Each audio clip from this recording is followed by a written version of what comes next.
too sweet, but you want to be another pretty face, no one can speak. Fate is killing me, but you makes me.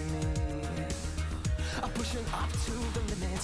When Susie says she's never been alive, I don't at last, I let it spark. Tonight, can't get enough, I got it bad. She takes her time and she blows her mind. When Susie says she's never been alive, the fever's hot, the pressure starts to rise. Can't get enough, I got it bad. So dangerous when we're on the phone. Baby, when love won't last, I gotta feel it to make it fast. Won't you live fast, down hard? When we're straight up to the top, and my baby's been bad, my body should just stop to want it. Won't you live fast, down hard? It's a sexy comfort down, let me make it, could you make it? Oh, yeah, so sweet. When she speaks to me like a movie, I feel an ecstasy, my heart screams. It is a place to be so tempting. We're pushing up to the limit. When Susie says she's never been alive, I don't at last, I let it spark. Tonight, can't get enough, I got it bad. She takes her time and she blows her mind. When Susie says she's never been alive, the fever's hot, the pressure starts to rise. Can't get enough, I got it bad. So dangerous when we're on the phone. Baby, when love won't last, I gotta feel it to make it fast. Won't you live fast, down hard? When we're straight up to the top, and my baby's been bad, my body should just stop to want it. Won't you live fast, down hard? It's a sexy comfort down, let me make it, could you make it? Oh, oh.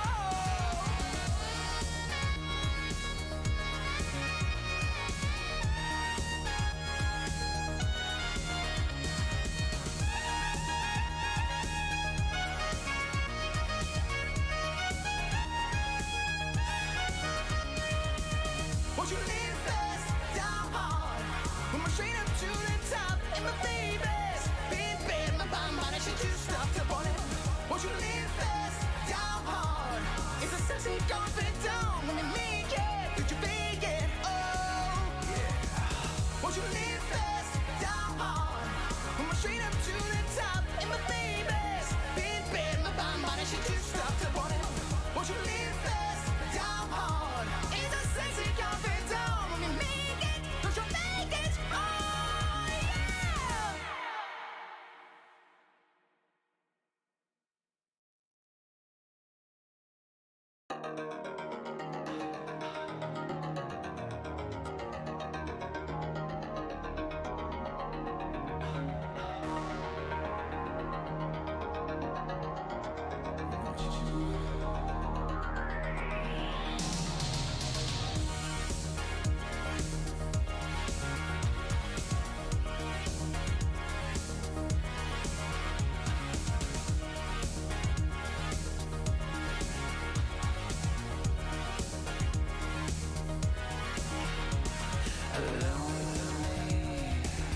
She causes me to sweat, but you want to be another pretty. Hey guys, alright, so it's been an interesting few days since Thursday. I'm going to be going over some of the stuff that went down during the very fun shows with Proto Men that Thrillkiller did. That being said, hey, what's up, Pillow P? What's going on, man? Let's get started with a little bit of Doom 1. What? Nice start. Alright.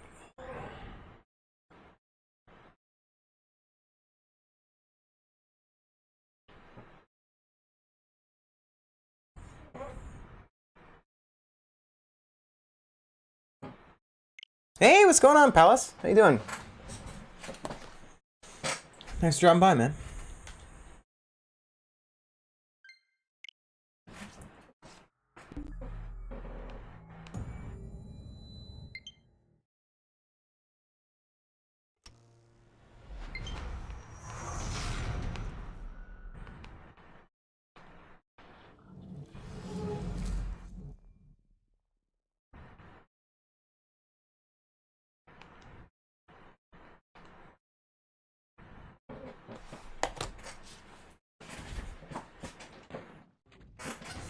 Alright. Just getting some people to tune in.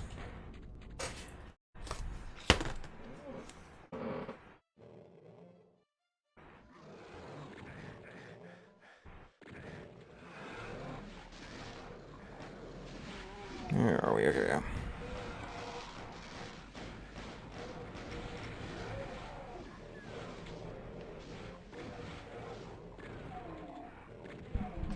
Oh, cool, man. Oh, nuts. Philly was nuts. All the shows were nuts. The crowd was really nice. We sold like crazy. The Proto-Man fan base was just voracious for our material. I would say that these were our best shows so far. Just in terms of crowd interaction. Yeah, the good news is, and the crazy news, is that these aren't even, like, the big one yet. Like, the big one for Thrillkiller is going to be Steel Panther. So, what the? How do they shoot me? I never get hit there. Yeah, Steel Panther's going to be nuts.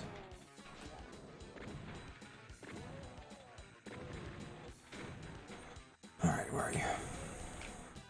Yeah, the venue, jeez. Like, let's see.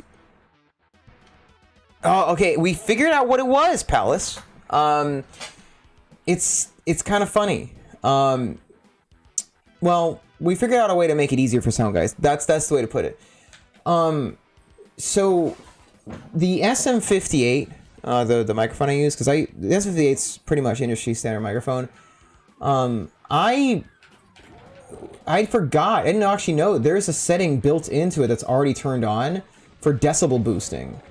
And so, because of that, it took the volume of my voice as I was projecting, and it was sending it artificially louder than it already needed to be. And so it was overloading my in-ear monitor system, and apparently it made it harder to mix my voice. So we, like, right after that show, I went straight home and we started figuring out what the heck. Because again, the SM58 is like the industry standard microphone. It's the workhorse of live music. So the good news is, at least, well, that's the only part of it. Here's the thing. We played MagFest like in December, and we didn't have that problem. It was January. We didn't have that problem. Like Rob from Thrillkiller, Dark Rob, he mixed that. And he had no issues. So actually, to be honest, that's me giving a lot of credit. Like, I think that's what happened. But I don't really know.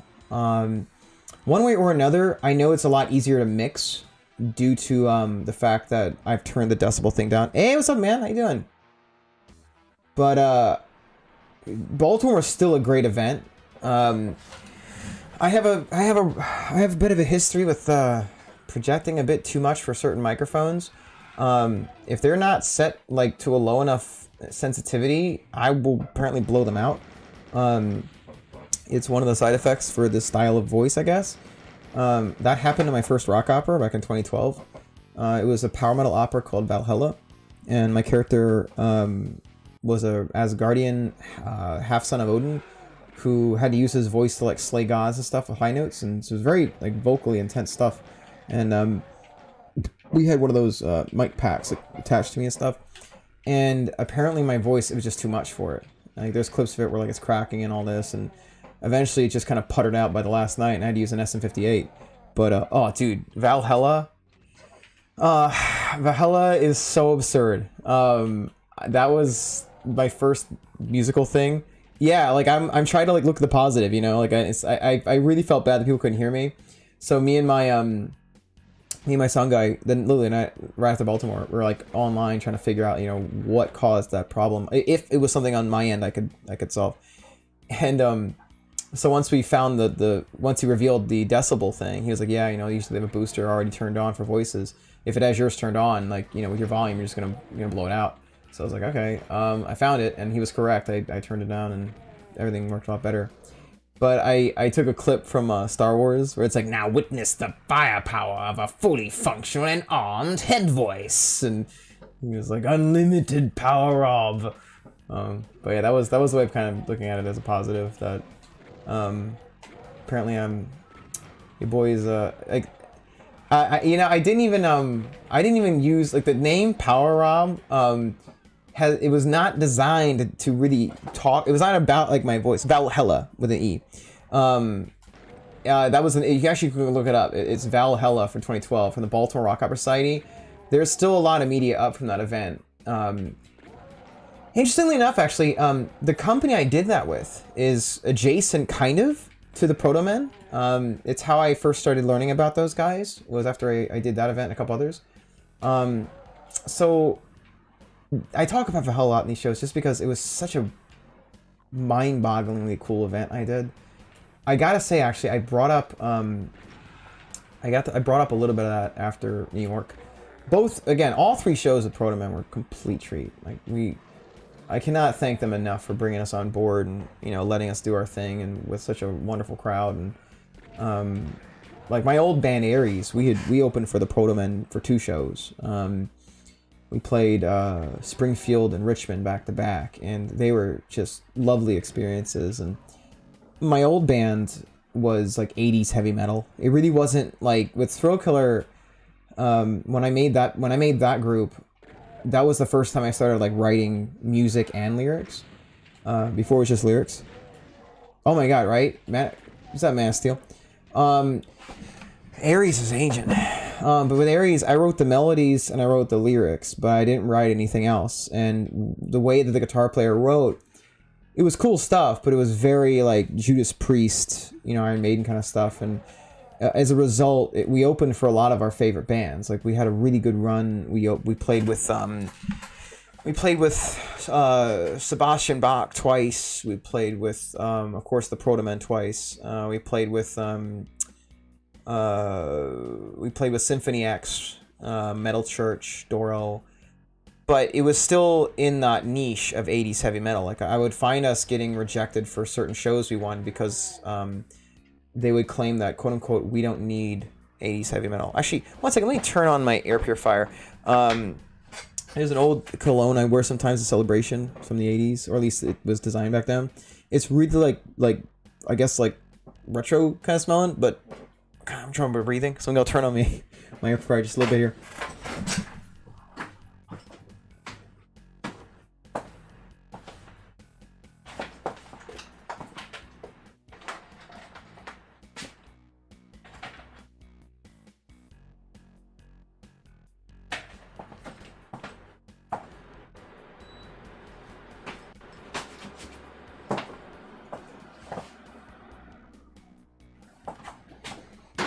Alright, we're back. Dude, that takes you back, man. Death Battle. Oh my god, those Death Battle posts he made. But yeah, so with the Aries, I remember after I made Thrillkiller and started kind of a... Oh yeah, dude, speaking of cats, I believe I've picked out my my new cat. I'm very excited about that. I got a message here. What's up?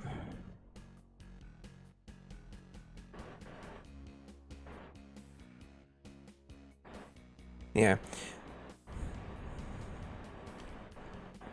Okay. But anyways, yeah, dude. I think I picked my new cat today. Bacchus is his name. He is a complete sweetheart. I'm looking forward to adopting him. But it's looking good. He's a very good boy. But yes, the Proto Man, after I made Aries, after I ended Aries, you know, we called it quits. We actually called it quits on a pretty epic stage, too. We didn't know it was the end, but our last official show on stage together was the second time we played with Sebastian Bach, big crowd at Ramshead Live. And after that, I was like, you know, what if I started writing music? Hey, what's up? How you doing, Morgan? And I was like, you know, what if I started trying to, like, come up with music? Like, I'm not, like, really good at many instruments. Like, I can play a little bit of piano here and there, at least for compositional purposes and for teaching voice lessons. But I found out how Michael Jackson wrote music, because I always liked this stuff a lot, and I just wondered, you know, because I knew that he didn't actually play any instruments, if at all. And what he would do is he would just take a click track and just sing everything. like all the parts. And I was like, well, I mean, I could probably do that. And so, I forgot. It's been a while. Get some Mundus. A lot has happened, buddy. Jerry had a rough few weeks, very suddenly, and unfortunately, he has passed away about a few weeks ago. But yeah, so this is going to be my new cat. Jerry had a wonderful life. I had a good 10 years with him, and I'm just kind of happy he's not suffering.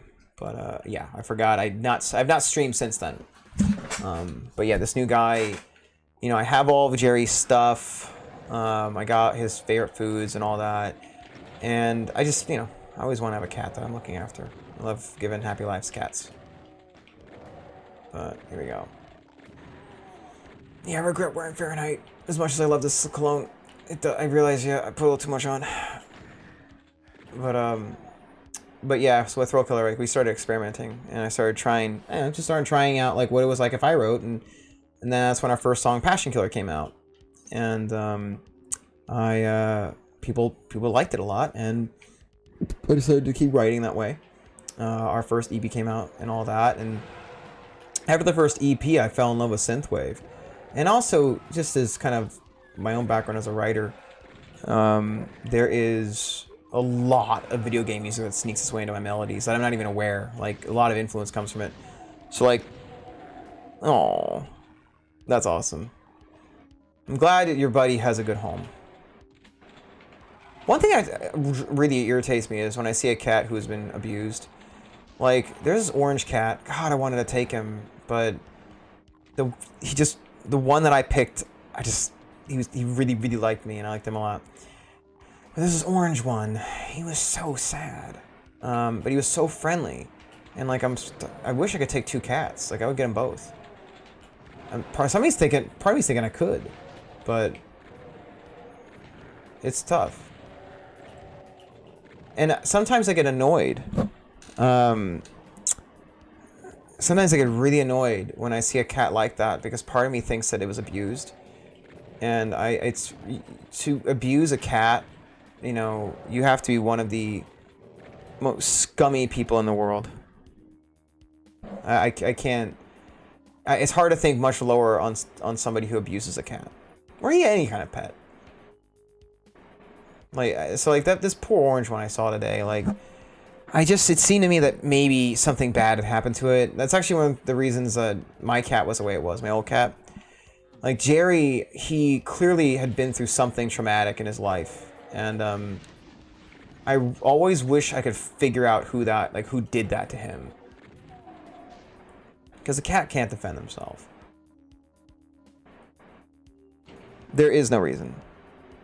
Kind of. The cat I looked at was a big orange one, yeah. And he was just... Sorry, man.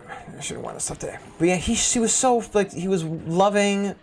He was very friendly, but I think the only reason I didn't choose him was I already went through that with Jerry, and it was a wonderful experience with Jerry. He was my best friend. Like, Jerry was without doubt my best friend. Like, yeah, seriously. So to see, to see Jerry warming up like that with me, like he became like, I mean, Spanky can attest to this. She was around Jerry for a couple months, and Jerry was so attached to me. Like, he wasn't like a lap cat, but if I was on bed, he would jump right up, and his headbutt to this point became aggressive. Like, he would just boom right up against me every night. And he was an extra pillow for me. He was a wonderful kitty cat. So I just wanted to have a cat that, maybe right off the bat was just already really affectionate, I just want to try it, see what it was like. I almost got a lap cat though, but Bacchus is just a sweetheart.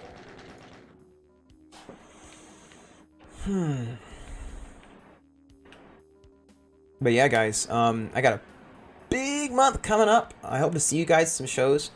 For those who do not know, for my new friends here, Thrillkiller is the oldest of my projects I'm in. It is the one that I've written the most music for. probably I put the most in creatively, without a doubt. You know, we didn't just release all that music. We had the music film universe. You know, we had to bust our butts. I came up with, you know, scripts, storylines. You know, I got a trainer. I worked my butt off for my own parts in it. We got friends from the Rock Opera Society together on it. You know, actors. We had DeLoreans. We put a lot of our effort into the music film stuff. And while around the time the second happened, I got contacted by Dark Rob, who's now the drummer of Thrillkiller. He had a synthwave song he sent me and was like, "Hey man, do you want to make a synthwave song for me?" And I heard it and I liked it a lot, and it ended up becoming a song of ours called "I Fight Time." And that eventually became a project called Megatronics, which is synthwave meets power metal. And people just liked it to the point where we just started putting more songs out, and next thing you know, we're playing live shows together. And we have a set of shows coming up next month, in one in Baltimore and one pretty far away, that we are immensely excited to do. We are playing a show at the Auto Bar on the 22nd, I think. Yeah. I think it's Friday the 22nd or the 21st. I'll look it up. But we're playing with Magic Sword, the guy who composed the music for Thor Ragnarok. And we're also playing... wow, I'm doing such a terrible job right now. We're also then the day after that, there's a big cyberpunk festival called Neotropolis, which is going to be basically, they're going to make a Blade Runner like small village in the middle of the desert with 2,000 people, and it's going to be all cyberpunk, like Blade Runner kind of stuff. And Megatronics was asked to do a headlining slot on their Saturday night of that weekend, so they're paying us to fly out. It's just a duo, the two of us. We have guitar with the backing tracks and my vocals, and so they're paying us out to fly. They're giving us lodging, you name it. They're literally just to get us to play Neotropolis. So we are doing that the day after our show with... Hold on. There we go. Oh, I got the drift on my controller. That's what it was. Oh. But yeah, so the 23rd, we play Neotropolis. And, get ready, you. And so anyways, so after we do that, flying all the way to the Mojave Desert, that's then the week afterwards with Thrillkiller. We're then playing in Maryland live with Steel Panther. Yeah, you seem to be having it was a fun challenge, it seemed, for you to get me still on some of those shots. I don't like staying still in front of a crowd, because I don't know, I always feel like I'm not giving enough, you know? Like, I want to be as entertaining as possible. And I feel like if I'm standing still too much, the crowd's gonna get bored. Like, I want to make sure that when we're up there, I give the absolute best I possibly can. Oh my goodness, Halloween, that's right.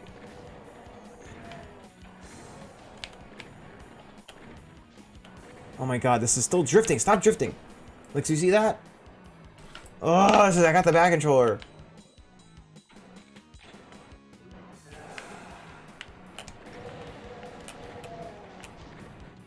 Ooh, oh no. I looked at your message. Yeah, like, at the end of the day, man, like, we're not practicing up there, dude, you know? Like, we're not here to have a rehearsal, we're here to perform. So the big thing for me right now is to, like, maintain to be able to hit all the notes that were recorded, do it all the way intentionally, and add more stuff here and there, but also be able to move the entire time. So, like, I've been doing a lot of cardio, like, I trained a lot to make sure I was back into singing shape, or like, back into shape, but better than I was before, to make sure, you know, for soundstage and all their shows, that I could just, you know, stay active the entire time, keep moving. But yeah, I hate it when I see a band and they're just like standing still the whole time. It's just so boring. Like, what am I paying for, you know? So I guess there's one reasons I like Kiss so much. Also the fact that I think they're grossly underrated songwriters and performers. I think Paul Stanley's a monster. Thanks, man. That was it was fun. Next time, that problem will be fixed. Whoops, red key. So you able to hear me better? Also, on the down low, we do happen to have footage of the Philadelphia and the New York shows. I was reviewing it last night. And today. But you guys are still a wonderful crowd. It was so much fun. New York was voracious. Oh my god, Spanky was there during that. Dude, New York, I was not expecting that. Like, again, you guys were one of the best crowds we've worked with. Like, I was so happy to play with you guys. But when we got to New York, keep in mind that, like, we sold about 50 some tickets for Soundstage, so we had at least 50 people there. We sold about the high end of 30, I believe, but a lot of our people already bought tickets from Ticketmaster. So we did the math, and we assumed probably about 50 of those people were like Thrillkiller people. And a lot of other ones like knew of Thrillkiller, but like it wasn't really anything like like the majority was Protomen fans. But the point was, like, in New York City, you would imagine it would have been a tamer crowd because there was nobody there who knew we were. But the opposite had occurred. Like, these guys, like, they were, by the time I'm saying thank you after the, it's funny, I think New York was a little bit, has a smaller venue, but they packed more people in the smaller venue. So, like, this is like sardines. Hey, I'm talking. This is like sardines in there, dude. But, like, all right, let me see if I get a clip real quick. Let you hear the crowd interaction. So there's a song of ours called Wicked Rhythm, and there's a section in the bridge where it's like, oh, oh, oh, oh, oh, oh, yeah. It's like there's that part in the hook or in the bridge, and I remember I sung it once, and I was like, follow me.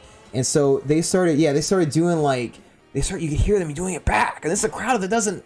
Like, they don't know our stuff yet. They're that into it. Like, they're finding excuses to just sing and scream with us, and the cheering is just like, I would say, they big roar after a song, and we hear, like, they keep roaring and stuff, and then I'd be like, no, thanks so much, and he would still be cheering, and I'm like, this is one of the first times as a front man where, like, they're still cheering. I'm like, now what do I do? I've thanked them for the cheer. I'm ready for song 2, but they're still cheering. All right, I think I got some banter for him. But yeah, let me see. I'll put up real quick on the DL. I'll play a little clip from, because we're gonna probably EQ this. We have 2 angles and stuff we're gonna work with.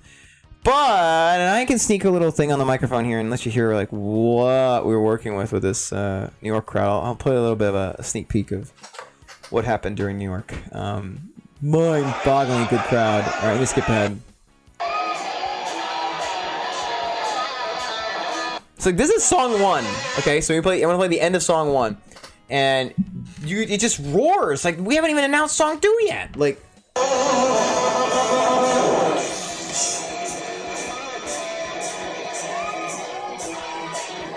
we're just getting started, baby. Like, calm down, We go ahead and skip ahead some other parts. That's just the beginning. Let me go ahead the end of it. Here we go.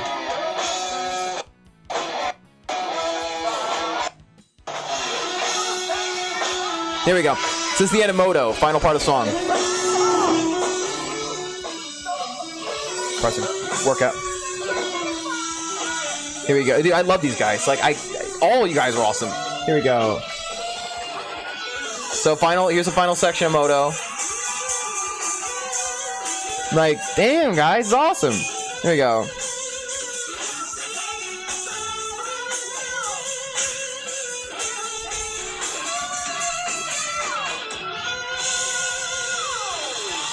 Like, man, New York, man.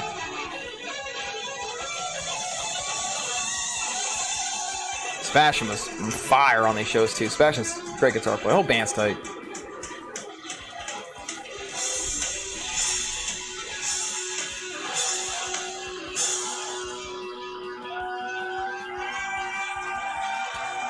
Man.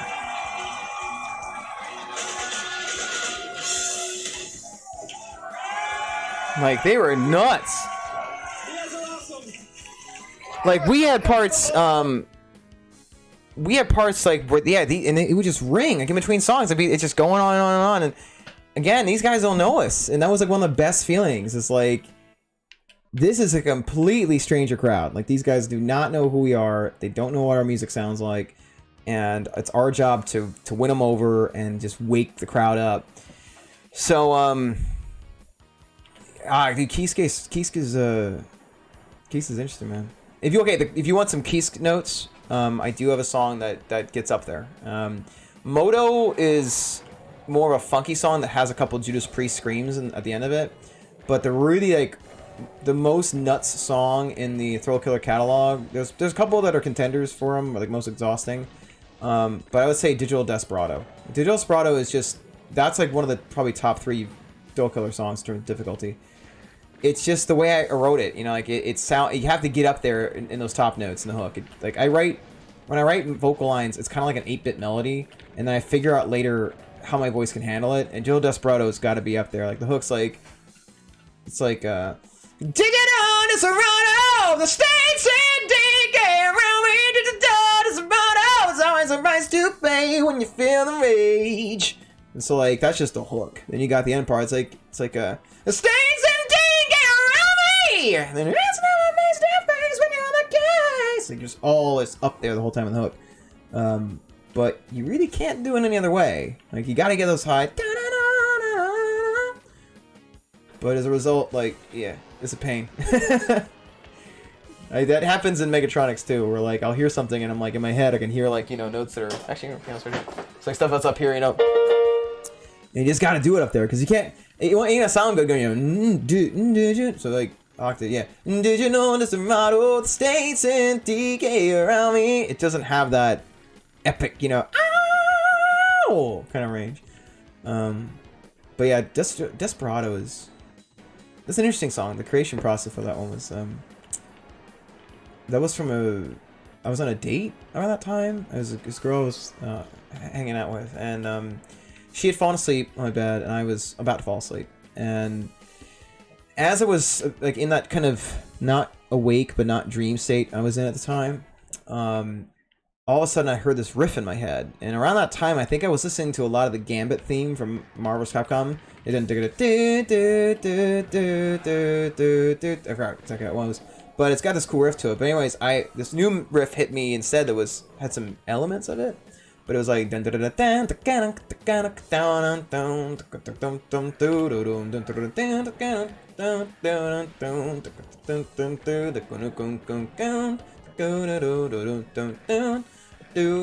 so like it's all in my head. I'm like, oh, this is a great riff. You know, I really got to turn it into something.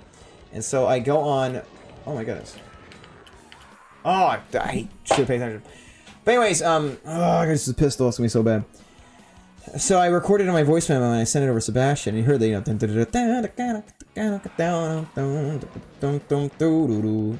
and I was like, yo, this is gonna be this is the riff for Thrillkiller 3 for the finale of the Rex Razor movies. It's just a big song, and it also has a section I refer to as the Mega Man section, which is the progression in the bridge. The like how does it go? It's like the "Who needs a leader when you got my fever?" So it's like I'm over the road. That part there, it's like a Mega Man progression.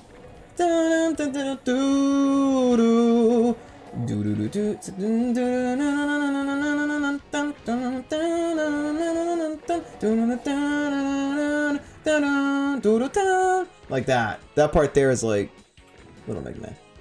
But yeah, tune's fun. I'm lucky I got a band that can handle it. We had a guy that was working with us at the time, and he actually was not able to handle the tune. Big metal guy. It just was. It's a busy song, you know. And the verse is like oh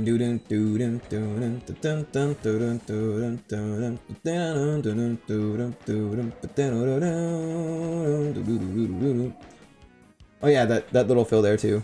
It's kind of like sort of like the big blue fill from F-Zero. So if you listen hard in the mix, you'll hear that.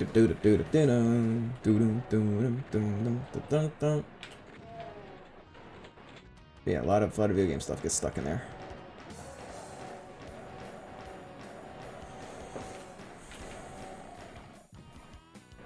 I think I could do this with the pistol. Like, we're starting with pistol. I think I could do that. But, every Thrillkiller song's got a moment where things get really hard. And I blame my producer for some of that. Like, there'll be times I joke with him a lot about this these days, but there'll be times where, like, I'll bring a song in. And it's really not gonna be a hard song to sing. Like, it's something I've been trying to write songs to give me a little bit of a break live. Just a little bit. You know, cut me some slack. And, Tony... Oh, God. Messed up.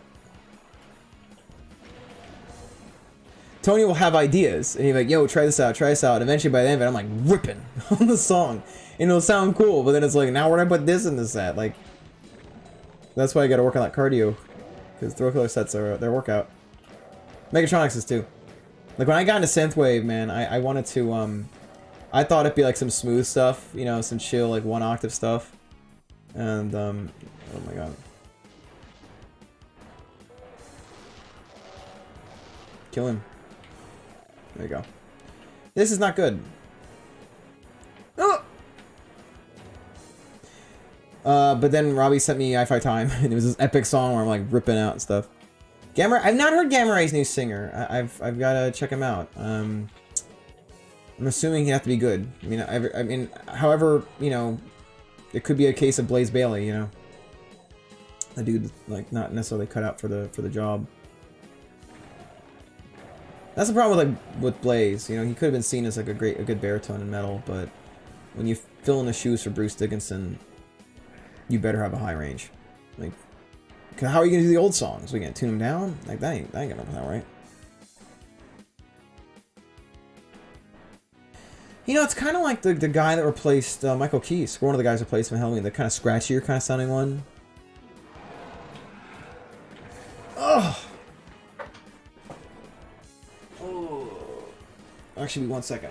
I'm gonna, as much as I like this call, I'm gonna watch stuff real quick. 1 second, guys. Be right back.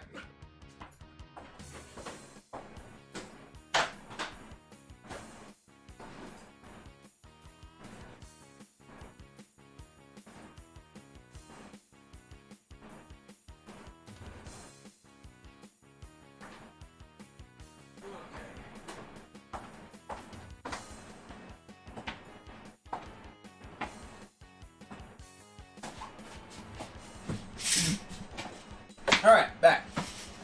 Ugh. Well, I don't want to be...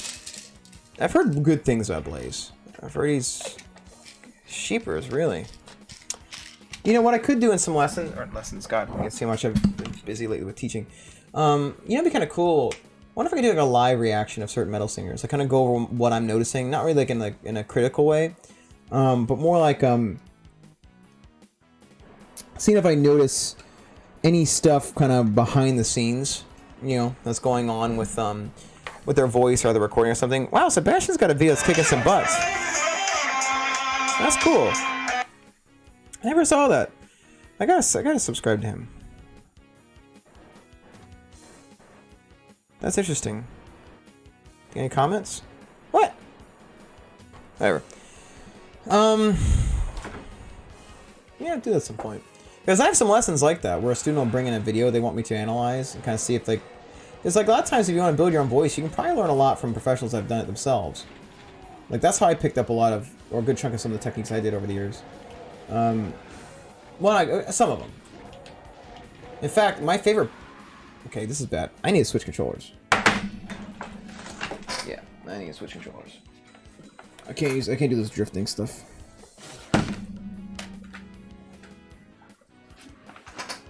Plugs in.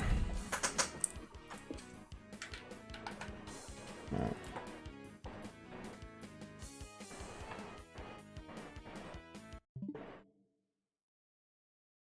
Connect. There we go. All right.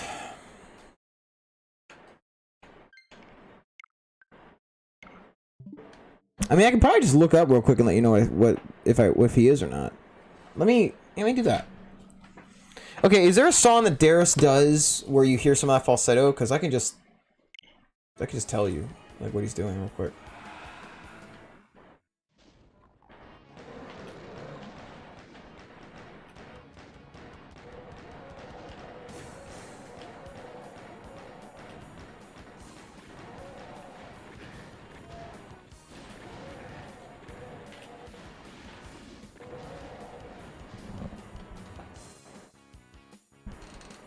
It's one of the golden rules. You're right, man. Well, hey, if you want to get some online lessons at some point, or I do have some exceptions for people that have like followed my band and stuff. Like, I usually don't open up the band practice studio for lessons, but I do give lessons from time to time for people that are fans like Thrillkiller, because the practice studio it's a practice studio. It's not really a lesson studio, but for friends like they know about Thrillkiller, you know, they're a fan of Thrillkiller. I open it up to lessons here and there. Like I have a guy that came in not too long ago. Nice dude. Actually, I think he might be in the... Yeah, she's in the chat. He came in, you know, we had kind of a session with him. But I do offer a free 30-minute lesson to anybody who's interested. Doesn't matter, you know, someone's background. I've got people that are experts. In fact, I've got a guy that he's the head of an Iron Maiden tribute band. Really cool guy.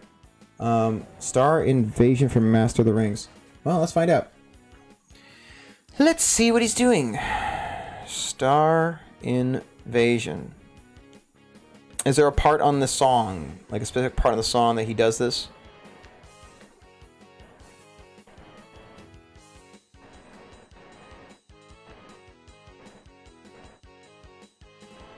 Here we go, Halloween. Yeah, I've got people that are beginners, just starting off. I've got professionals and stuff I've worked with. All right, here we go. It's got the song here. Hopefully I don't get in trouble for copyright, but I'm going to turn it on.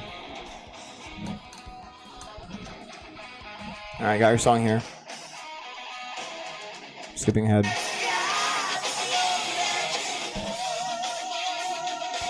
Top notes sound like they're falsetto in the background with the harmonies. Oh, this guy! Yeah!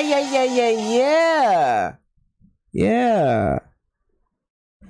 I've heard him. I don't think he's falsetto. No. He's one of those guys I call a fry singer. Fry singer is basically there's a set of folds above your vocal cords. They're called your false folds. Yeah, I've actually have one of his albums. I've listened to some of his Halloween stuff. I'll skip that a little bit, but I don't think he's falsetto. He's using those false folds to kind of like augment his high end to get that sound out. Now the problem with the false folds is when you use that for your top end, you have to train yourself to only use that and nothing else. So let me skip ahead a little bit. Yeah, top note there. I see if I can emulate it. So like that. Yeah, B flat. So it's like he's trying to get that little ground there. That sounds like it's just some fry stuff. I guess for me, I wasn't as fond of this guy because when you use that kind of vocal fry, kind of high end, you're kind of trapped into just using that tone for all of what you're using. So a good example of this problem is like Sebastian Bach. He ended up doing Gethsemane, or actually Jesus Christ Superstar. He played Jesus. In his Gethsemane, you have to hit a G5. Like this, you can tell I do my lessons on here because my piano's just right here. So like this note is the top of the Jesus roll for Superstar, and you gotta do it without falsetto if you want to do it the way it's intended. So you gotta hit this big, like it's like really big high scream in it. And the original, like, at least the most famous one, Ted Neely, the original was Ian Gillan, but the most famous one, he would hit it. Like, you would hear this, like, bell going off every time he hit that G5. But with Sebastian Bach, however, because he's that kind of fry kind of singer, that was part of why he had trouble. So I'll play an example. So what you heard, what I did there is how Gethsemane's high scream should go. So I'll play real quick. This is Gethsemane done by Ted Neely, who in my opinion is the best of all the major ones in terms of his ability. Check this G5 out. It's awesome. It's coming up.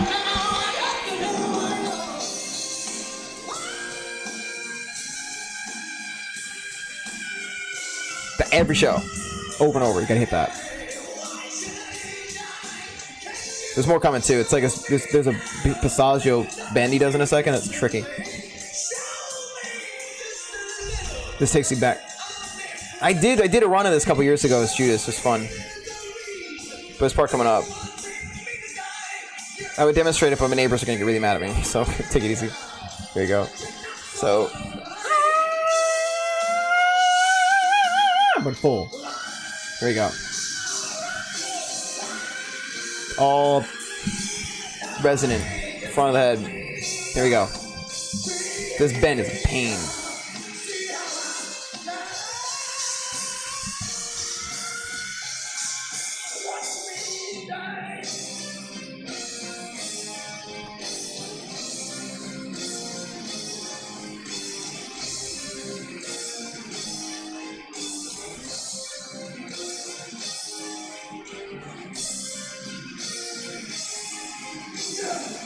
There you go. So That's like a taste of like what, if you want to do the role of Jesus correctly, you've got to be able to hit that G4. Now here's Bach with that reinforced falsetto, doing the same thing. So yeah, when you say forced, that's what I think this is. I'm going to show you an example here. So this is Gethsemane. Like whenever I hear someone's doing Jesus Christ Superstar, I skip to Gethsemane and I want to hear if that G5 came out. So this is Bach. Also, because of that vocal fry, you only can really sing with that grit to your voice, and you really can't as Jesus. Like Gethsemane, the part of that show, you're like really, when you're playing the role of Jesus tonight, you're having a talk with God about like you have to sacrifice yourself, you know, for the sins of mankind. That's the whole point of the song Gethsemane. So it's a really powerful piece. So you really can't go, I have to know my Lord. Like it's just, here, I'll show you.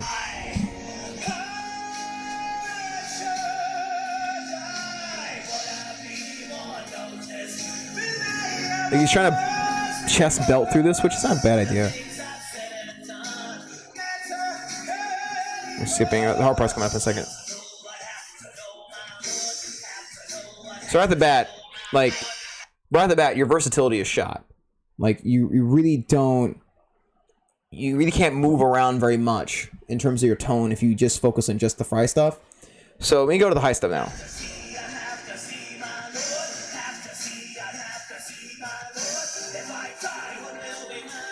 Way too aggressive. Here we go.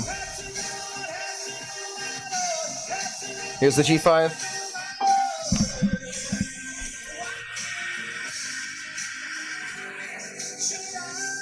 It's like not really there, you know? It's not that. Like, that's the G5. And so while it works very well for what he does, you know, the Skid Row kind of stuff, that's part of why I'm like, the Halloween guy, he's still resonant on his highs and it sounds cool. Like, again, we're talking about people that are still very good singers.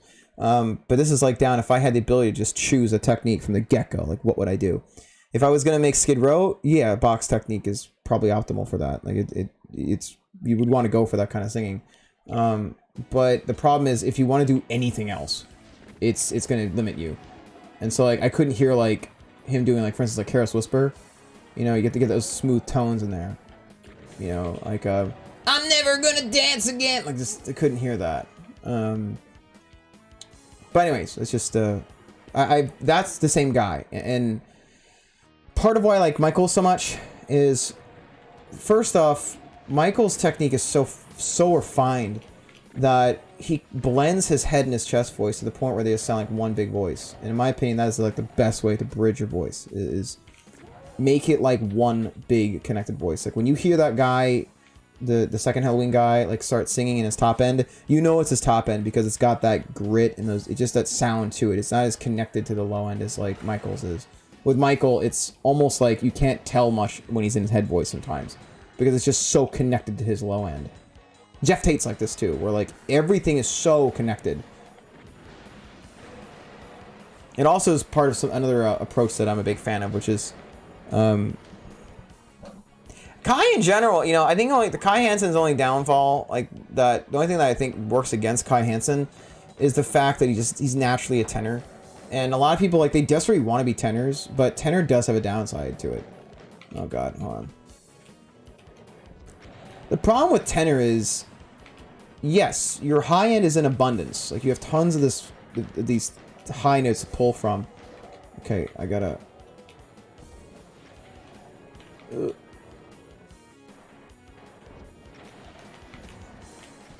Oh, why did I do that? Why did I do that? Oh, why am I having so much trouble on this? Okay, we're gonna play Doom 2. Like, I never had this kind of problem. Maybe I'm out of practice. No, I don't want to update. So, with tenor, yeah, you have the flexibility to sing a lot of high stuff. But your big problem with tenor is you're just not going to have the fullness to your voice that like a baritone will have in their top end. Like for instance, I would have a hard time believing Michael Kiske is like a true tenor. It might sound like he is, but he sounds to me like a high baritone with a very well developed head voice. Where like, for instance, like Kai Hansen to me sounds like a tenor. because he's got that high, thin voice, like almost like that Geddy Lee kind of thing going on. Now, are there tenors that have a robust high end? Yeah, but in order to do that, you have to sing a lot in your chest voice. Like that's your lowest, thickest register. And a good example, two good examples of this in heavy metal are going to be Dio and Bruce Dickinson. So like you can hear how they're naturally high singers, but they use their low end, which happens to be high for most men, to make that sound. That is one of the dumbest vocal habits I've heard. You're in a major power metal band and you can't give up cigarettes? You're in like the most demanding style of singing in metal. One of the most demanding styles of singing in contemporary is power metal. Like, it's one of the reasons why one of the reasons why I was excited to get into synthwave, because with synthwave, you don't have to really push. We have to really like be near the end of your range, all on the regular, with synthwave. Like, you don't have to do stuff like even with like Thrillkiller. I don't call us like a metal band. I don't actually like using that term because I think it would pigeonhole us. But like, I do power metal stuff in it. Like, I'll throw in some power metal runs and high screams and stuff. But that's work. Like, you gotta be on good conditioning. Like, for instance, before Pennsylvania, right before the Philly show, someone backstage had some perfume on, and I was feeling what I'm feeling right now, which is I had a little bit of shortness of breath, and it was because I think I'm sensitive to fragrance. So that little bit of problem was what caused a few of the, like, these are issues that only I noticed in the video. Like, I know that an average person that doesn't really obsess like I do, they're probably gonna think it's fine. But the reason they occurred was I had a little bit of a response to some fragrance. But if I was doing like synthwave, like some of the synthwave stuff I did over the years, like some of the more successful songs I've done in the style, like I don't like to sing like an octave. It's great. I'm chill. Like there's one song it's like, two lovers in paradise. It's like a hook from two lovers in paradise. Don't you know? Don't you know? It's piece of cake. Or like under the moonlights, under the city lights, I'll always remember, I'll never forget her. When I'm on the road, when I see my soul. I think that's how one goes. Calling and living love, calling and living love. That's cool. I can have the flu and do that. That's cool. Sound like Digital Desperado. I don't know why any singer would do that, man. Like, this is your instrument, man. And you're only gonna have a finite amount of times you can use it. Take care of it. It's weird because he's a good, like, really good guitar player. He's obviously a legendary power metal writer. It's like Jeff Tate in the late or early 90s. He used to smoke weed, and I was like, why would you do that?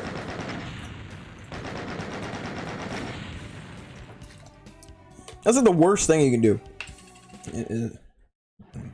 Yeah, I did an opera a couple years back, and one of the castmates I was in with me, he was asking me for some vocal advice, and I love talking about this stuff. I'm always happy to go over things, and I have a code. Like, I'm not gonna give anyone advice unless they ask, and I'm gonna make sure it's constructive, you know, because I don't want. As someone who's dealt with ridicule in that department back before I took lessons and stuff, I wouldn't want to do it back to somebody. So I'm really protective over the things I do say to someone. So like, if someone again wants my advice about singing, I'll point out the strengths they have, and then I'll figure out what we can add to it to make it better. But this guy, you know, I was friendly with him. I was working with him on some stuff, and then he's like, he was apparently, it was like one time before one of the shows, he got on my case because he was like, you know, he's brought that because I'm in my band, I'm too preoccupied with other stuff to do a good job in the show. And I was like, what? You know, because at that point, like, I was nailing all my parts in the rehearsals. Like, I was doing good. At least I felt I was. And the director didn't have a problem with me. So I was like, what? So anyways, I thought at this point, okay, if you want to judge me like that, I guess I can, you know, be judgy back. You're going to be a jerk to me. So I noticed when 420 came around, his profile photo was a weed leaf. And this is around the time his vocals are having some trouble in the show. Like, he's cracking, he's having trouble maintaining pitch. And so, like, this is a guy, again, he wanted my advice initially. I felt that we're in a position where I could give my advice. So I said, dude, like, are you smoking weed before rehearsals? And he was like, yeah, man, but I can handle it. And I'm like, part of me is just kind of like, oh, can you though? Like, does your voice just work differently than other people's? Because you're inhaling an irritant. Like, I don't care what you do, but like, you want my advice for singing, and you're getting on my case for my performance. So like, okay, well, don't blow smoke across your instrument. Like, you really don't want to mess that up. It's terrible. And you know what's kind of weird? When I do these gigs, I'm picky, man. Like, I do my best to put on the best performance I possibly could. In fact, there's still some food sensitivities I'm not 100% locked down on. Like, I noticed I get mucus after certain foods. So, like, for Baltimore, I fasted the entire day. It was the first time experimenting with performing a full set without eating any food all day before that, just so I had nothing. The engine was just clean. And I did that same for Philly, because I wanted to make sure I did a good job. So I have unscented deodorant that I use for show days, unscented body wash. Like, I make sure there's no fragrance whatsoever around me. And I make sure my diet is completely empty before showtime, so I can make sure there's not a single thing of mucus in me. It's just water all day, pretty much. No caffeine either.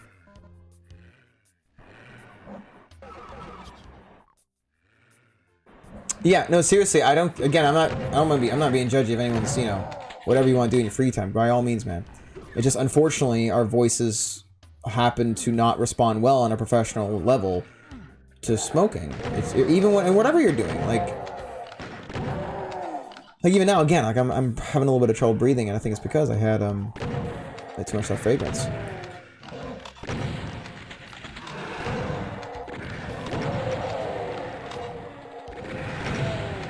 Wait a second, I still have skipped frames?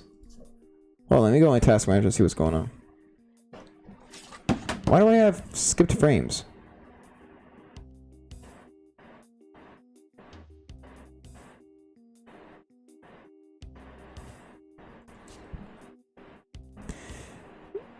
Steam's quite good. There are some things that are a bit more effective than Steam.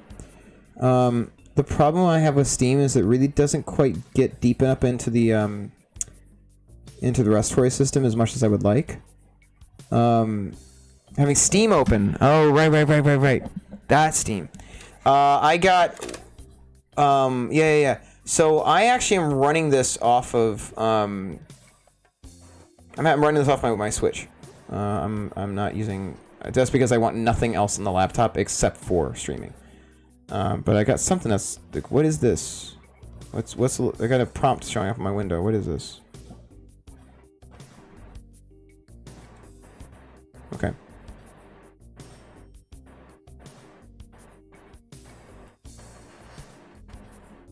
Alright, that might take care of it. Yep, I got it. Good. Okay, I'm on performance mode now. Cracking... You can learn a lot about what's going on in a voice depending on the kind of crack that's going on. I've cracked from time to time. You know, it depends on what's going on. Like, I think my cracks sometimes are from dryness. I think it has to do with my breath support. It's something I'm tinkering with. Also, one of the reasons I sometimes crack is because of mucus. Like, I don't quite have my sensitivities down yet in terms of what I'm sensitive to. Yeah, it also... a day of a show, I guzzle more water than I possibly want. But... Interesting, I know you mean... I knew you meant, like, Steam for video games at this point, but, like, Steam... Steam's good, but there is a device that's more effective. And I actually have it... Oh, it's not with me. So, I think a nebulizer is, like, one of the best things a singer can have. I love my nebulizer. I use it the day before show. Day of a show. Actually, come to think of it, I have a portable nebulizer I have to order. I got it because I have to order it for Mojave. So the nebulizer allows you to breathe in very fine particle mist.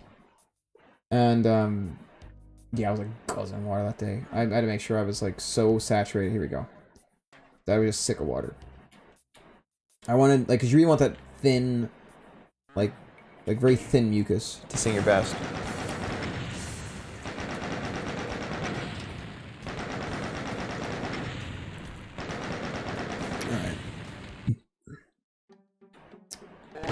There we go.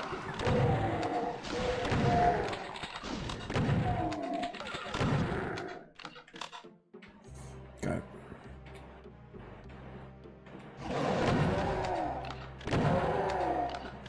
So, like, what I typically do day of a show when I get up, I run my nebulizer with something called hypertonic saline, which is a more potent version of normal, typical saline for respiratory problems.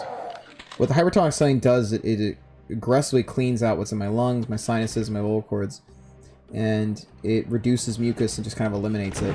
And it's not a drug since it's just, you know, water and salt. but it's at a particular concentration where it can really like level out any problems you might have. So it's like the first thing I do is I get that treatment of saline in, just in case there's anything I picked up while I was sleeping, allergies, reflux. I just wash it out, so I don't have to carry it all day.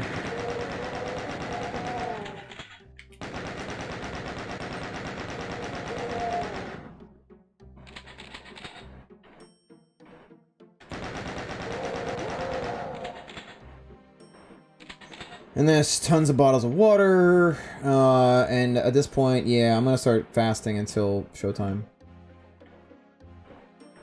I'm actually practicing 1 meal a day today.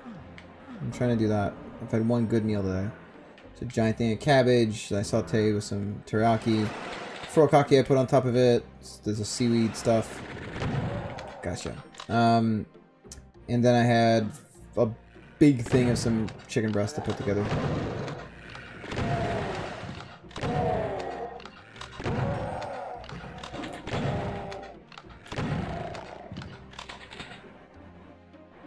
Oh yeah, no more skip frames. Okay, should be smooth now. What?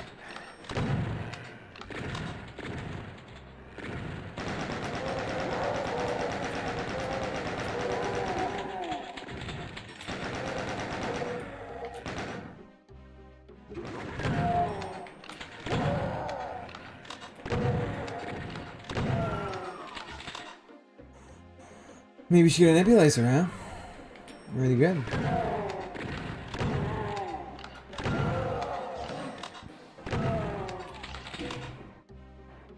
Dude, yeah. Double barrel shotgun. It's one of the best weapons ever made. It's so satisfying.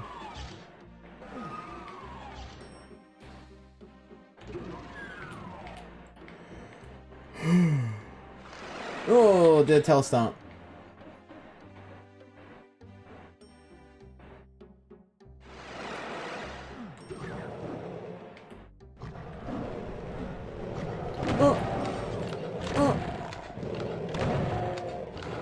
Yeah, but nebulizer is good more for just singing as well. Like, it's just, they're really soothing. I love them.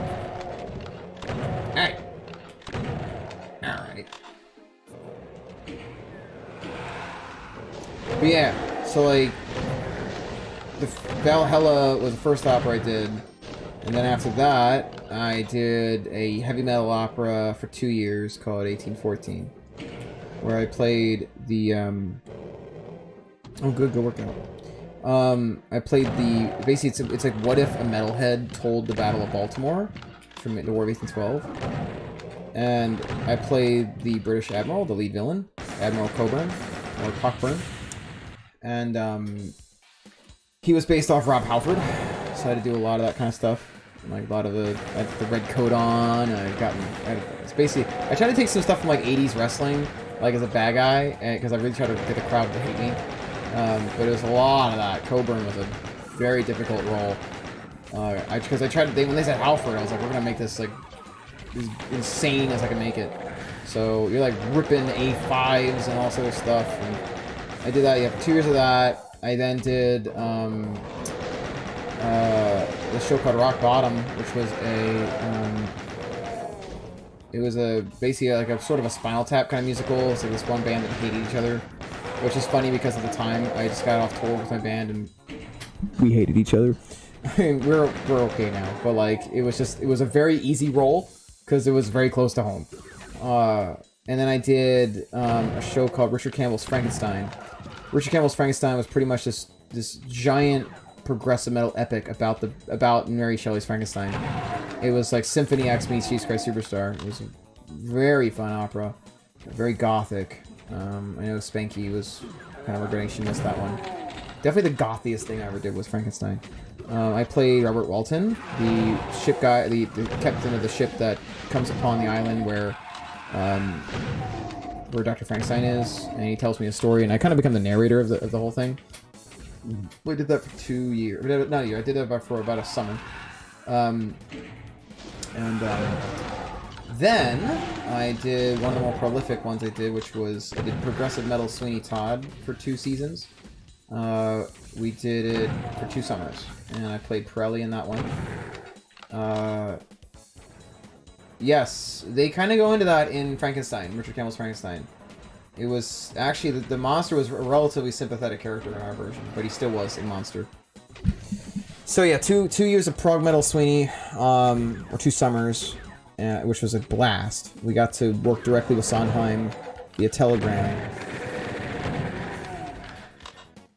We were on Playbill. And you actually can, if you look up Sweeney Todd on Wikipedia, you will find our version of it. It's in the Wikipedia article. It was really neat. My name's in it and everything. I discovered that recently. Whoa! Love it.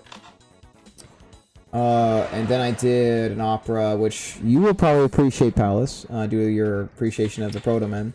It was a 80s sci-fi synth rock opera, which was set in the future, and it merges 80s sci-fi and martial arts called Space Kumite.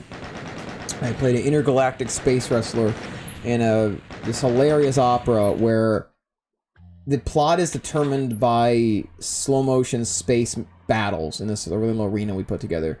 And each faction, they're trying to basically guide this ship that is barreling from Earth to find a new planet called the Iliad. Ilion? I think it was Ilion. And so there's 3 groups in that called the Finders, the Seekers, and the Keepers. Finders, Keepers, Seekers. I was in the Finders. I was a guy named Bix Moonshot. And thankfully, when I got the role, I was in the middle of filming for Thrillkiller 3, where I had to like train my butt off and like put all this muscle on and stuff for Rex Razor. So thankfully, I was able to use that when I was Bix, because Bix was like this kind of pretty boy wrestler guy. And basically, the Finders are these aggressive guys. Like we have chants and stuff, and so our chant was take up space, and our colors are like pink, which I was totally happy about. Stop it. Ooh, I came in. That was fun. It's like, when Doom Guy comes over your house, you are the guest. Anyways, what the? There we go.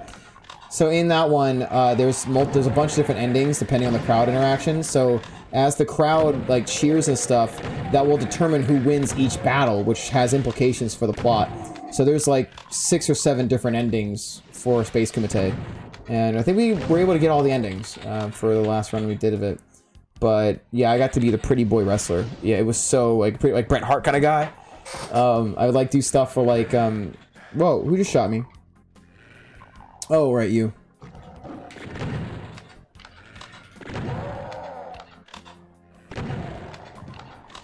So I would like photobomb people and stuff. Like they'd be taking a photo and they see me in the camera, like checking my hair and stuff. Like, oh, 1 second, like bring my head.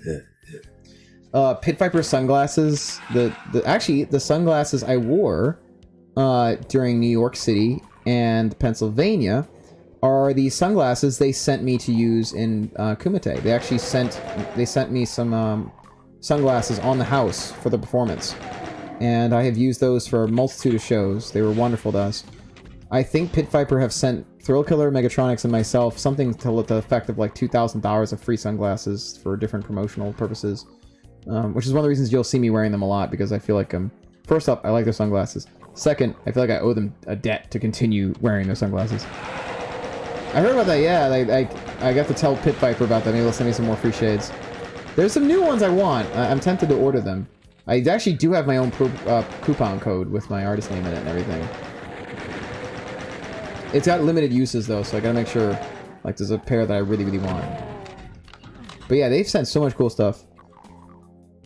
Oh yeah, I stumbled on a song recently on YouTube, and it was a clip of me from like years ago, back when I also had long hair, and I remembered like, hey man, it'd be kind of cool to have some long hair again, but I was like, no, that was a pain.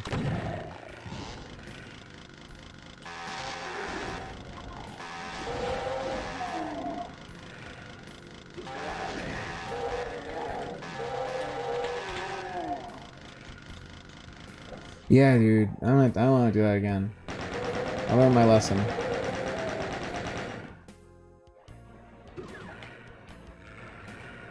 Oh, now we're talking.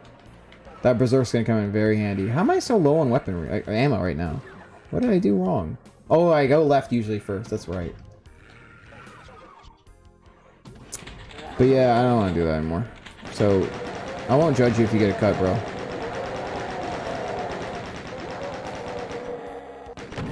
The other half of Megatronics also, oh yeah, the Thrillkiller drummer, Robbie, he's been wanting me to grow my hair out again. And I'm like, I don't want to do that. So much work. Oh, maybe I'll have to see if I can grow my hair out somehow in a month for Steel Panther. I think it'd be an appropriate show.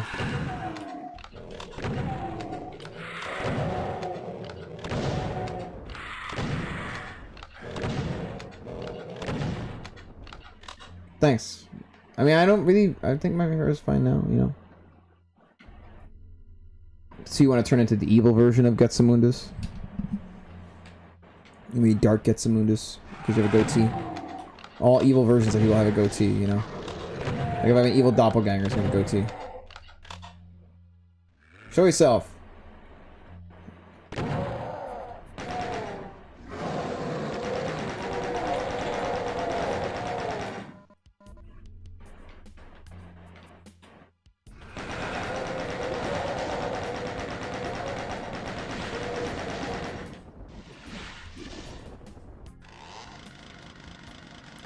You know, it's so sad with Phil.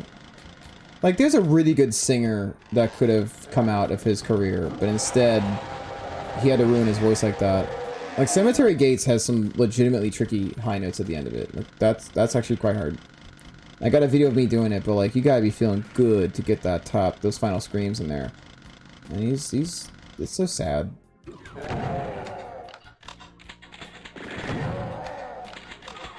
Because, I mean, I get it, he works for his music, but, like, if he really was, like, meticulous about his singing, he could have been this guy that could do those aggressive, like, vocal growling kind of notes and shit like that, but also have the high end that could, like, challenge most, like, head voice users.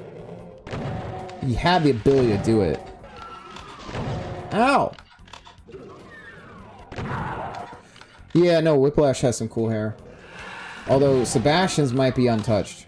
Like, so there was, like, the king of cool hair in my bands. His hair was pretty dope. Ah!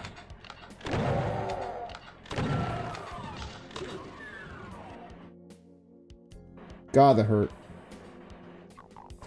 Kind of. Like, you listen to stuff he was doing in like, the later stuff in Pantera. I just wonder if, like, if he took care of himself, could he have done all of that, you know?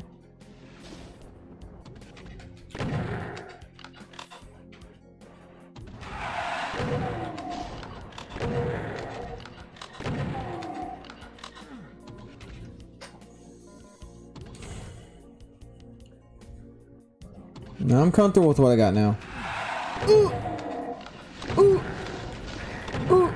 Okay, cool. We're back. I got enough health now to challenge the end of the level. I'm sloppy. Maybe I'm out of practice. Maybe that's the problem.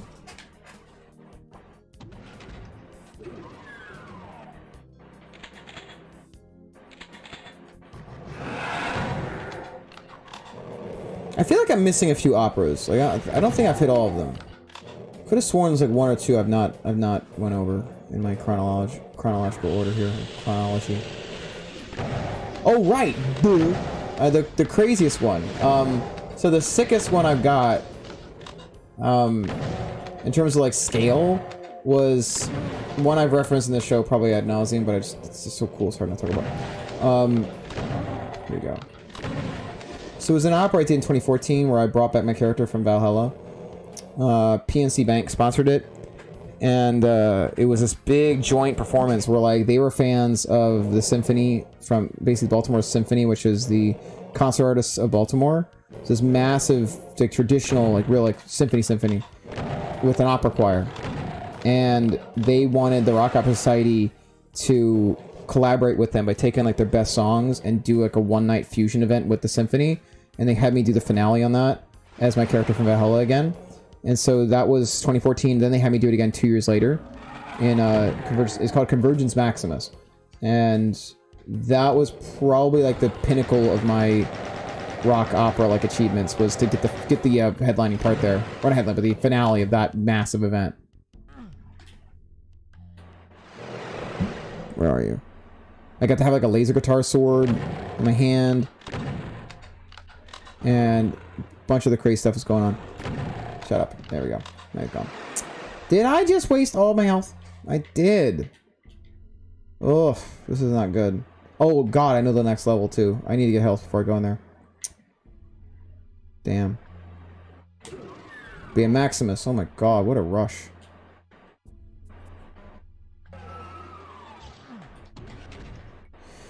You want to talk about nerves?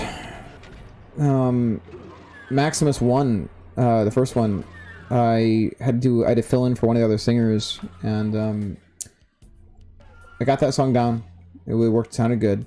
But then I was working on the final song with you know, the finale, and we had like 10 seconds to get everything right with the symphony until, you know, we were done practice. Not 10 seconds, sorry. We had like one run. I thought we were gonna have more, but they basically just gave me 10 seconds to work the song out with them the night prior, and it wasn't like accurate. Like things were just not on time. It just sounded like a mess. And so I guess I'll just go through this whole trap here. So literally I have, the next time I see this symphony is opening night, and I have to figure all of it out. Like I gotta just nail it, and I gotta wing it, and then I gotta do it 4 more times because you have to do it wasn't just a one-time deal. And so I figured it out, and then I find out 2 years later during Maximus 2 rehearsals, this is even funnier. I heard during rehearsals, I heard my voice in the speakers, and I realized, it dawned upon me, they recorded it. So I didn't even know I was being live recorded for a release, and it came out pretty good actually. I got the audio of it, and I remember like during rehearsals, I was like, hold on, stop!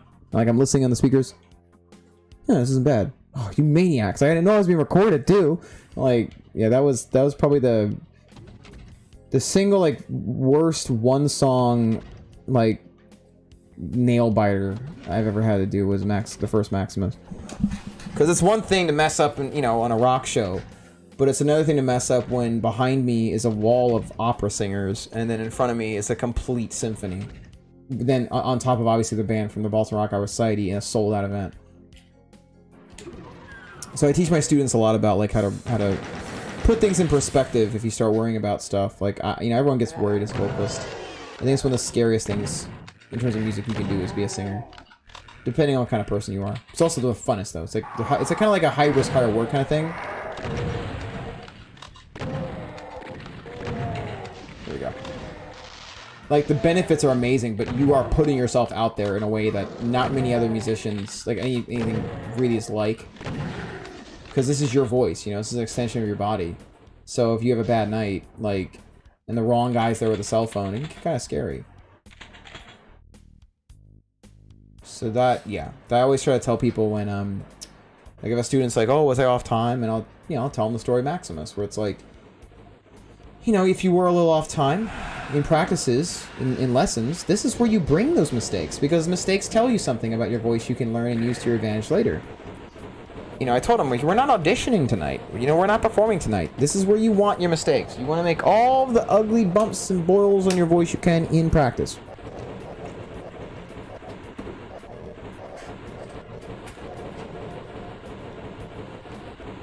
Get ready for this question.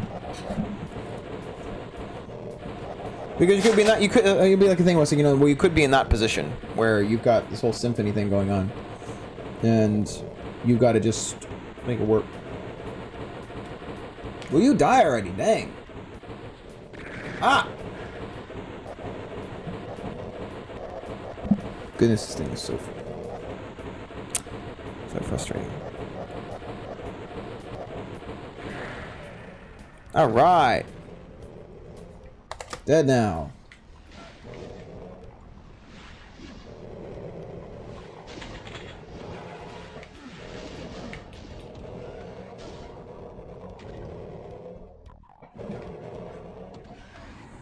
After 20 updates? What the heck? I'm only surprised. Oh, I got a lot of messages here. What's going on here?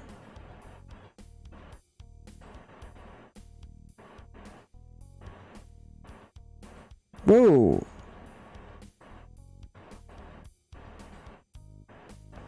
What's this?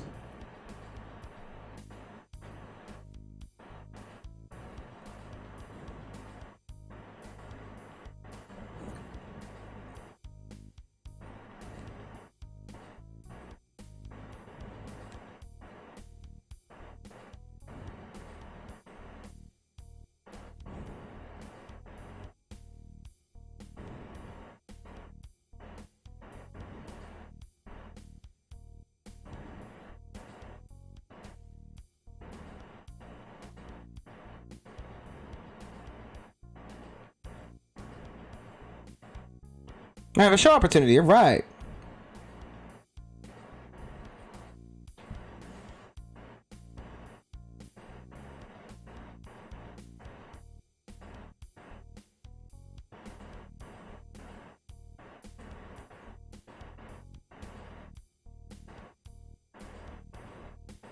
Trying to get a shot to send them.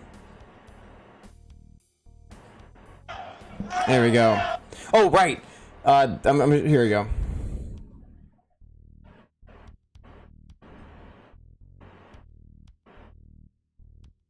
What kind of music is this? Synthwave? Because if it's synthwave, then what kind of music are we? It's an 80s music festival.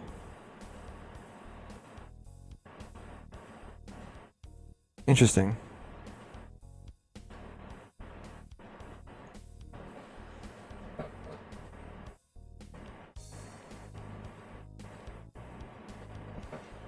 All right, we might have a show. Let's do this. I've not heard Dark Moor, but I'm not surprised, you know, because one of the things that I try to do as a coach is a lot of singers these days, a lot of coaches, they don't really have any practical applications of their technique. Like a lot of it's like this esoteric kind of stuff, or the like opera ones or classical ones can be kind of a general headache. Talking and firing sometimes is tricky.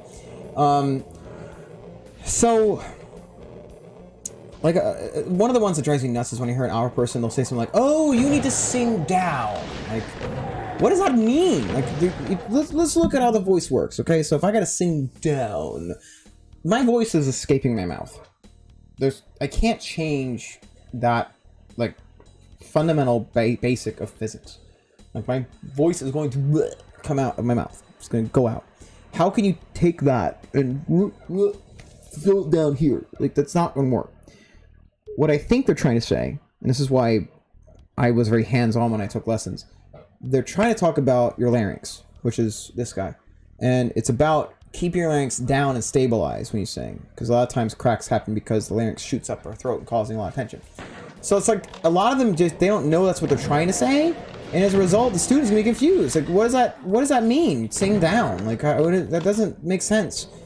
You know, like, I want to know, like, what physically I'm doing and what to fix. And so I think a lot of coaches, like, for instance, the one you're referencing, if he's a power metal guy, they had the practical background to do it right. Because that singing down stuff or whatever else, it's not going to really do much for you if you got to sing an hour set. You better know how your voice works mechanically, especially if you're doing power metal. Because it's not a very forgiving style. You've got to know what you're doing, depending on the power metal singer. Like, if it's like Man of War or something, you better know what you're doing. Or like Halloween, Queensryche, if you count on power metal. Stradivarius, you know, it's all these great singers. Actually, come to think of it, speaking of that obscure metal, you may appreciate this one, Getsamundus. One of the cats I was potentially considering recently was a black cat named Midnight. And I know his name Midnight because he's a black cat, but if I got him, I could have said he was named after the original singer of Crimson Glory, who's named Midnight. And I was like, yeah, he's Midnight. Because Midnight had some tough vocal lines. The thing with Midnight, however, was live, he left a little bit to be desired. I remember I gotta check her out. Now, yeah, Midnight, though, he was... In the studio, he was a beast. But live... I was always curious if he could do it live, and I don't know. Todd Latour, he's the guy that's the singer of Queens right now. He filled in for Crimson Glory after Midnight died, and I've got to be honest with you. Todd's better. Todd is exceptionally good at what he does. I have a lot of respect for Todd. Even if... Like, there are some bands where, like, the singer doesn't really, like, contribute too much creatively. But then there's other ones where they do. And replacing him just doesn't make much sense to me. Like, it just seems like it's not the same band anymore.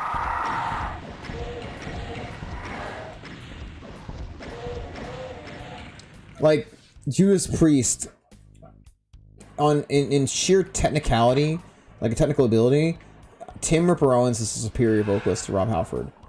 Now, who do I like more? I like Rob more. I like his tone more. I also think that when Tim sings, he tries a bit too hard to be aggressive, and it shows.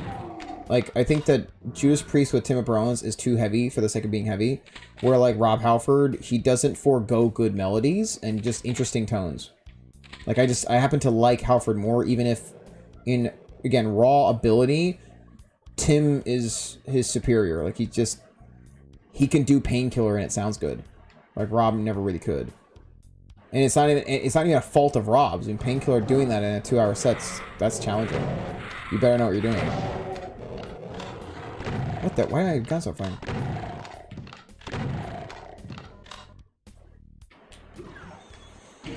Yeah, Tim was a vocal athlete, still is.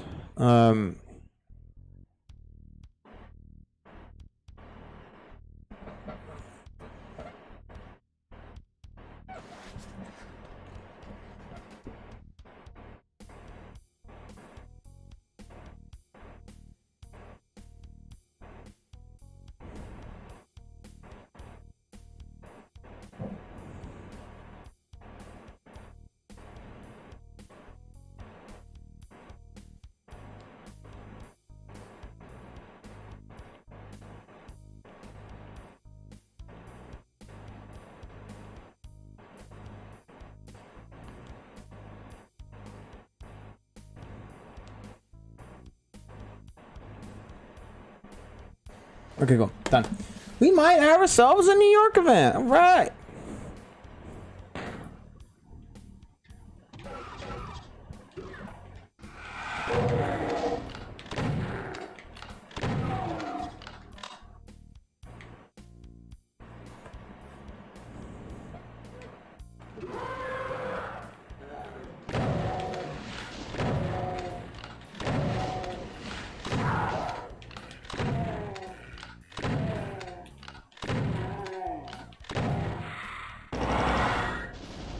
So yeah, there's apparently some New York 80s music festival thing I got tagged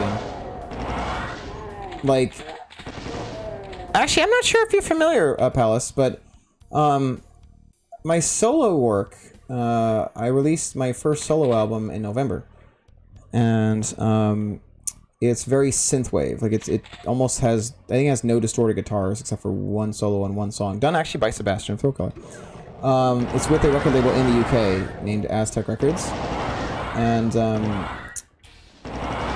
I already write the stuff for Thrillkiller. Just my solo stuff is just basically, if I write the song, it's basically a Thrillkiller song, but it's just not much electric guitar. And so I've been trying to find what to do with that, because when I sing those kind of vocals, I really don't want to like take my attention off the singing.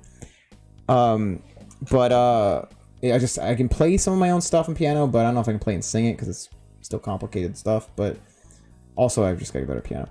But we had completely sold out. Like when we played New York, they just stripped us clean of albums. Like we completely sold everything out.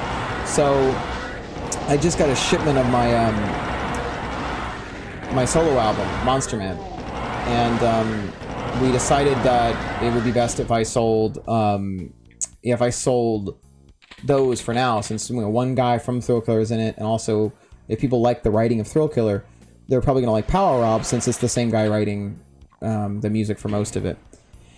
I might have to, dude. Like I could play Runaway. Watch one try. I'll play it right now. I'll try to play the main parts, but you'll probably see me mess up because I'm on the spot now. But yeah, Runaway is like, oops. Runaway is one of the main singles from Power Rob. Let me go pull it up. Yeah, so this is Runaway. So there you go. So this is what that sounds like. See if we can get this. It's like.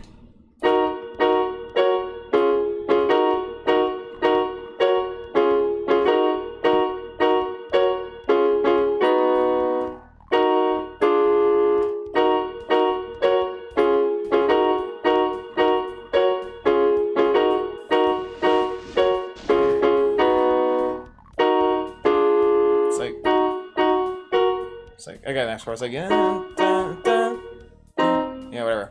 But like, that's the main hook of Runaway. It's like, the way it's, oh my, who's alive? Let me see if I can sing it. I haven't done it before. Let's see if I can do Runaway and sing it. So it's like, 1, 2, tell me another fool, they'll Yeah, I know both. It's really high. It's like, throw me another phone! Yeah, no wait. There's the melody on both. It's too tricky. But like, yeah, I can do both. In fact, guys, if you want, we can do a quick little break, and I can play one of the Power Up songs. The first single I wrote for it was something called Runaway. Yeah, not this stuff. Oh, all right. Yes, thanks for tuning in, Morgan. But if you got, I'll do this level, and how about that? And then I'll pull up Runaway. If you guys have not heard that one yet. Also, use a second to get a new drink too. I'll beat this one, and then we'll do Runaway. So you can kind of hear some of my solo stuff. Or Monster Man. Monster Man is like the most Thrillkiller of my solo stuff. What's kind of funny is about half of my solo album, I just wrote the melodies and lyrics on, and the rest of them are just collaborations with different artists. And so to be honest, Thrillkiller is more of a solo project, like by definition, than my solo project. Because, yeah, because I composed 3 or 4 songs from Power Up so far. Everything else was just my melodies and lyrics. It was really because Aztec heard me singing Queen. I have a studio cover of it, of Save Me, and they liked it a lot, so they wanted me to join their label. But then I was like, okay, I got this band Thrillkiller. You want to, sign them? And they're like, oh, it's too rock. So they wanted me to make a solo thing, and I was like, okay. But part of me wants to just kind of, it's almost like the songs I wrote for Power Up, it's like they gotta come home. Yeah, I can at least rate some singers for you. I go over like what I'm hearing. Ooh, no!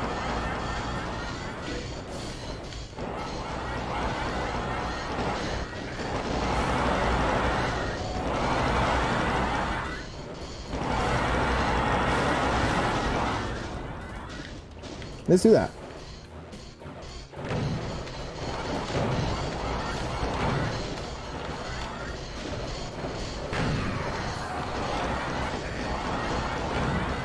Sure. How about we do that? Like, just pick up some singers you like a lot. I can let you know like what I'm hearing. I will be as I won't be as aggressive about it at all because again, I don't know. I try to find the positive in people's stuff. But yeah, it'll be fun. I gotta start getting a schedule back. Yeah, I'm not really focusing like I should. Ah, are you kidding? All right, time to get serious. I've been performing so horribly during this. Alright, time to get real. Serious time.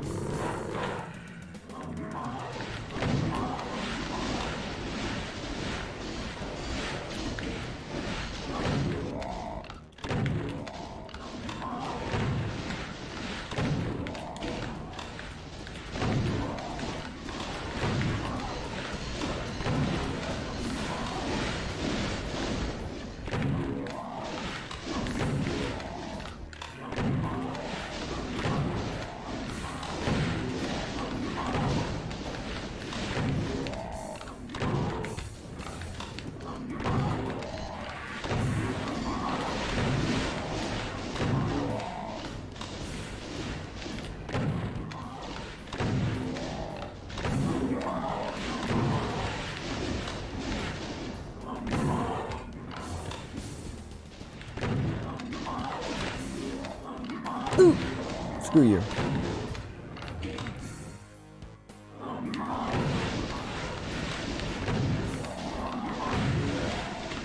No, don't. Oh. All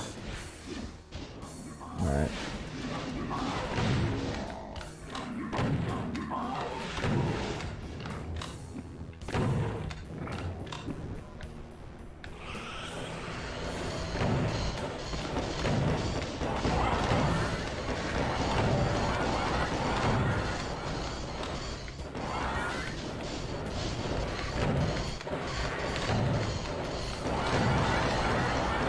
What the?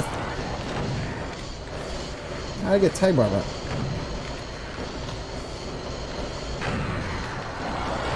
Nope.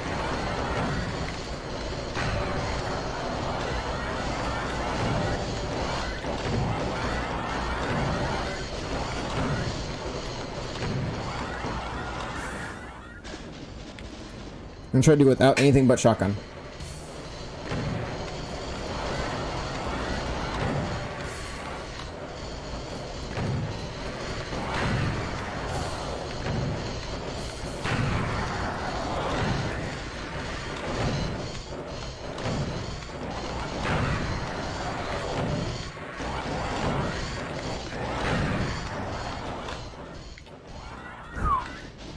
I think I can do it. Just shotgun. I got a point to prove. I'm not sure what it is, but I'll figure out later.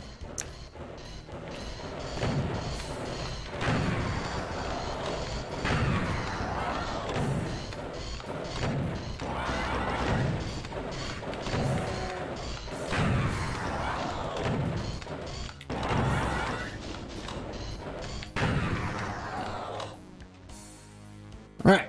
Good. And that's what you get. Alright, that was a little too challenging. That scared me a little bit. Let's go lower that last bridge. Get everything and get out.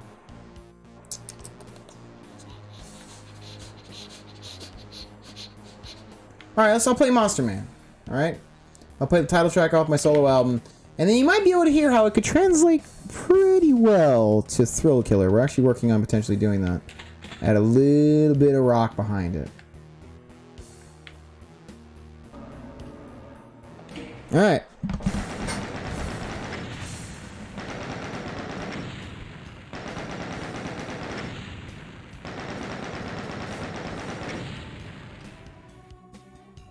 Alright.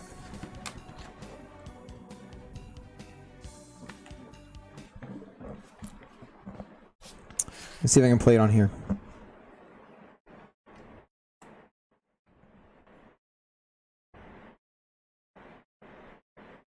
Okay, so there's that. You'll switch the song out real quick. So this is off of Monster Man. Title track. Just pulling it up.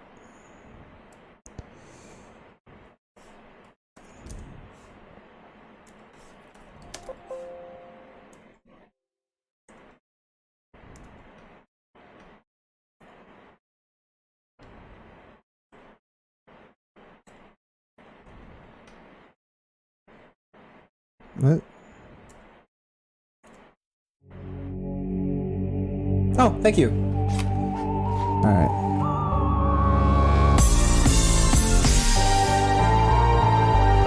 Oh my god. This is my hero. We're gonna move.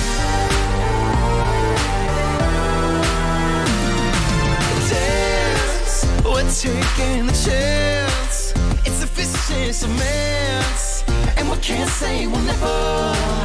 It's just like a trance, some sick circumstance. I'm an acting your best, and we can't last forever. Jesus, we got a good thing going, baby, Mr. Monster Man. In the heat of the night, when you gotta steal the show, don't go it alone. When the beat comes alive, baby, got a good thing going, baby, Mr. Monster Man. In the heat of the night, when you gotta steal the show, don't go it alone. I'm out on the run, got no time on your love, but I'm up on some fun. Some say it's all venom, it's a conspiracy, some strange ecstasy. How could you fall to be wrapped up with the villain? Jesus, we got a good thing going, baby, Mr. Monster Man. In the heat of the night, when you gotta steal the show, don't go it alone. When the beat comes alive, baby, got a good thing going, baby, Mr. Monster Man. In the heat of the night, when you gotta steal the show, don't go it alone. And maybe if we just keep running, baby, Mr. Monster Man. In the heat of the night, when you gotta steal the show, don't go it alone. When the beat comes alive, baby, got a good thing going, baby, Mr. Monster Man. In the heat of the night, when you gotta steal the show, don't go it alone.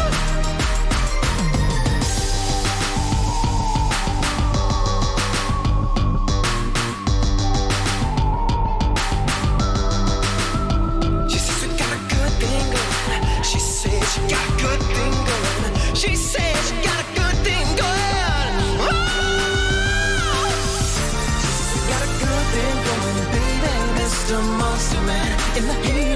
when you gotta steal the show. Don't go it alone.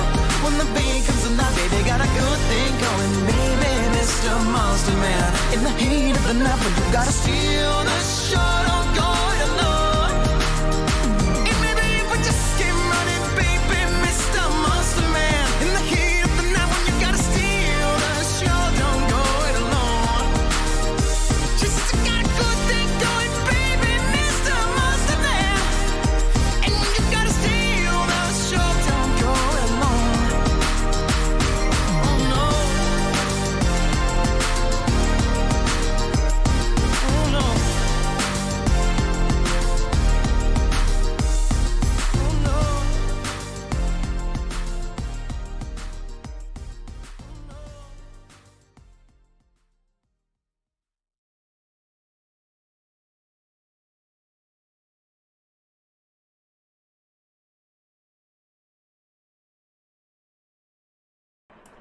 All right, cool. All right, we're gonna switch back over now. But that is title track off the release. It is definitely one of the first candidates to bring the Thrillkiller. It's basically, if you add some electric guitars to it, it could very well be a song off of like a hypothetical album 3. So we've been talking about it. Let's keep going. We've also talked about a couple of the ones I wrote, but it's definitely. When I first wrote it, actually, I was telling my label, because label, they're very picky over what songs get accepted. I've never been in a position where, like, I've had to get songs accepted. I'm glad you like it. There's a couple other ones I think you dig a lot, too. But when I wrote that one, remember, I had, like, a nightmare. Like, and there's this, like, giant, just scary melody that came out of nowhere. It's like, dun da da da da da da da, you know.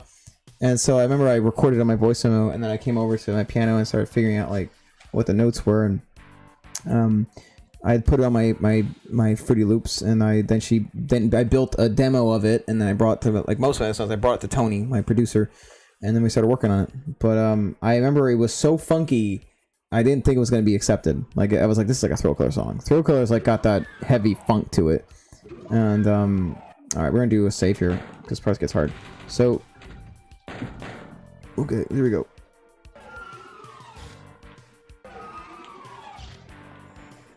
Wait a little bit. And so I told the people in the label, I was like, yo, I got this jam, this like this really heavy, like almost like synthwave Halloween song. You would be fools to turn this down.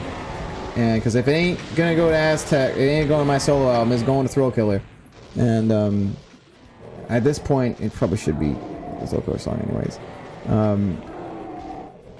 It's almost like the evolution of Moto, a little bit, just a little bit. But there's a couple other ones I'll kind of show them throughout the stream tonight. Probably about 11, I'm gonna start getting ready to go to the gym. But yeah, if you dig it, there's a couple other bangers that are being considered for Thrillkiller's live set. We also have some originals that we wrote. I'm actually getting Sebastian on here for a change to start writing with me. He's been in the band so long and done such a good job that I felt that at about this time, like, yeah, man, so come on and write some stuff with me. Got a great ear. Yeah, he would be a good choice.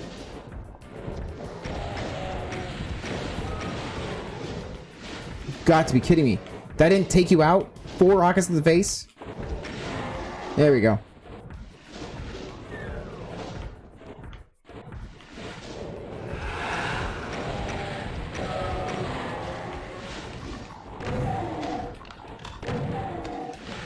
What the? They open doors. I forgot about that.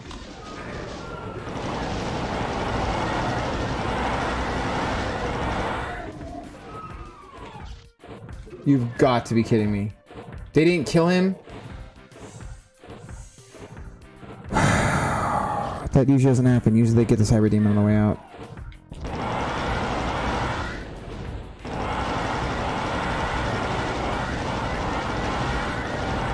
Yes! Yes! Take that. Got it. Right. That was gutsy. Like, I actually have to kill him if I want to, but I gotta kill him. Alright, so I got a couple other ones. Also, I guess I could reveal this on the stream here. We were in the studio with Thrillkiller a couple weeks ago. We have a cover coming out. It's like synth rock. It's got some metal in it, obviously, but yeah, we totally have a big cover work on. We're doing a Michael Jackson cover.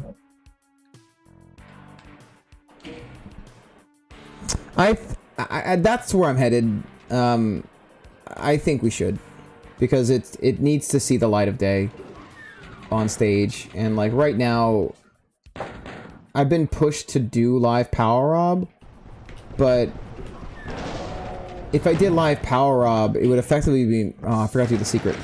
It would effectively mean it's me with some backing tracks on stage, and I don't think like would people want to see me do that? The vocals would be live, you know. I would be totally live, but I mean, aside from me playing a few little tiny things on keyboards, it pretty much would be me singing with the backing track. I know a lot of pop singers do that, so that might be okay. But if they feel it's good enough for a show, otherwise I'll keep working on my piano skills.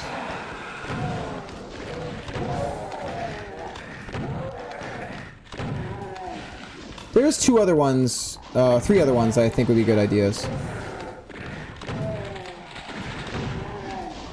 Get out of here, boy.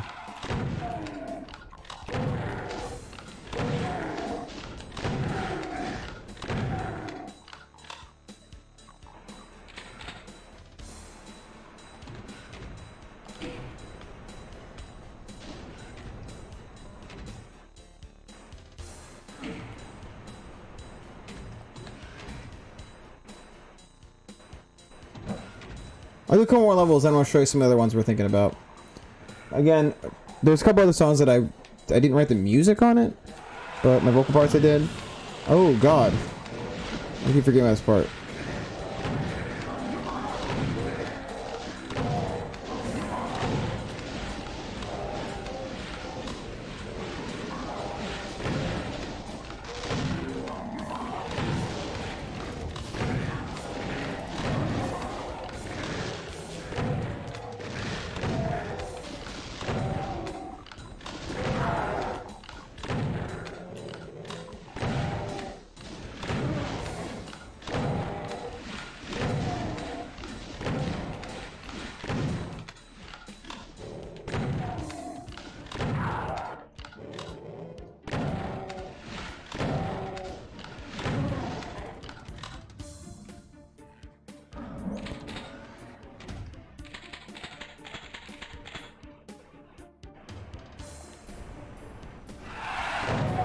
Like when I write songs that have some funk in it, there's one face I want to invoke in a musician when they hear it, which is the stinky face. I think you all know this face, like when you know exactly when you hear like just a nasty riff like with that.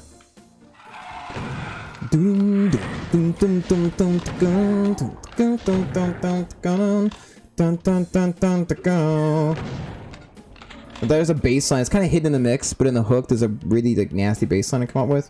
I know our guy Daniel would be able to hit it, no problem. But it's like on the hook, it's like we got a good thing going, baby, Mr. Monster Man. Underneath that's like. It's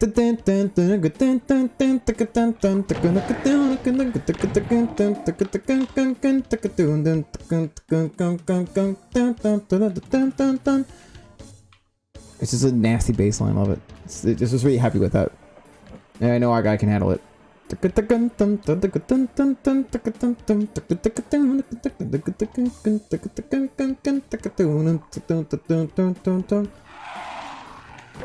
breath? That part.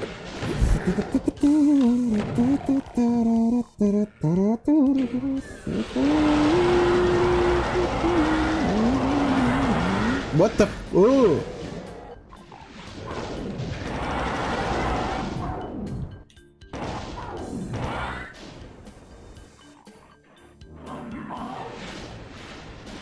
I get into infighting, but that guy's useless.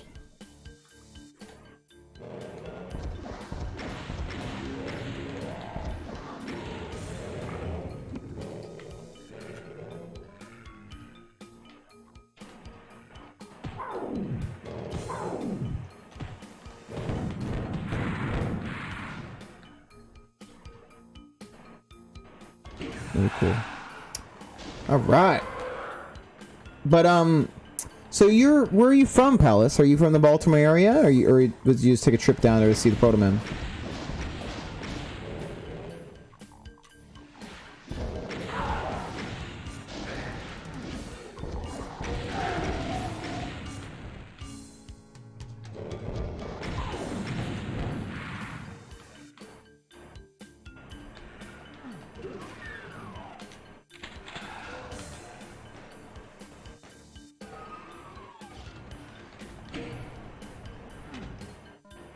Oh, cool.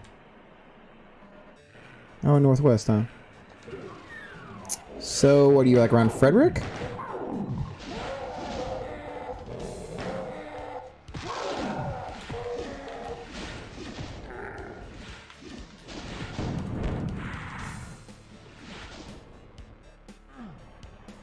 Frederick's cool.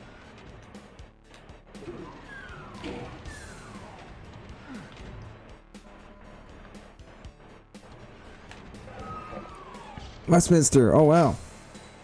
Yeah, you're not too far away from that area. I had a guitar player who used to live in Westminster. That guy had to drive so much for band practice.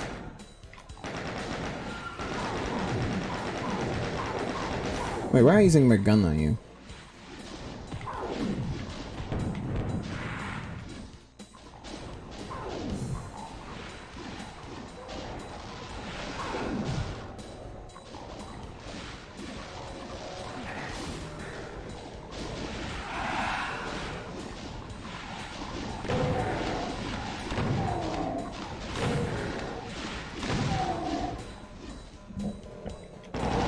I can imagine, that's rough. So is that like how many times have you seen the Protoman live? Yeah, no kidding, dude.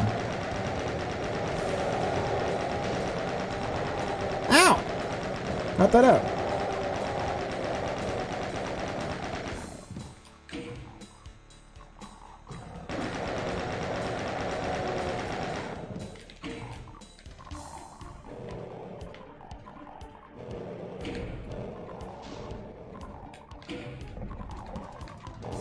Oh, is this your first? Ooh! Ooh, that was bad.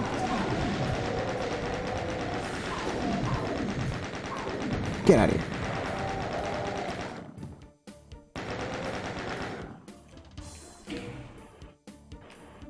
That's cool. So that was... Wow.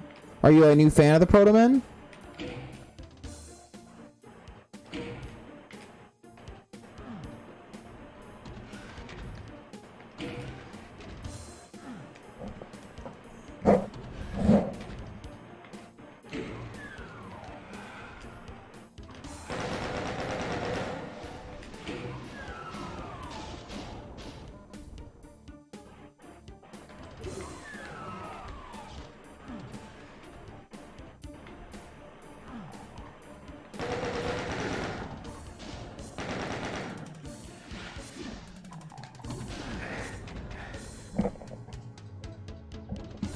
That's really cool.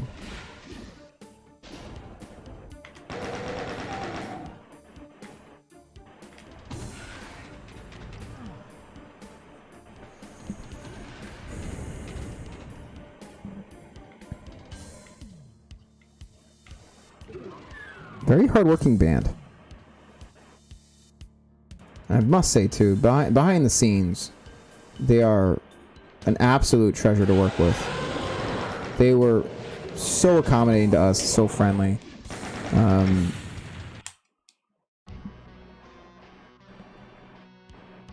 really? That's so cool! Well, I hope she had a great time.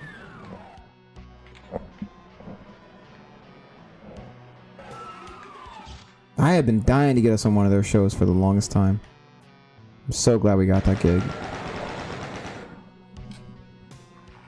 What's going on? Oh god, refueling base. Ooh, I'm playing... It just dawned upon me, I'm playing refueling base. Ooh.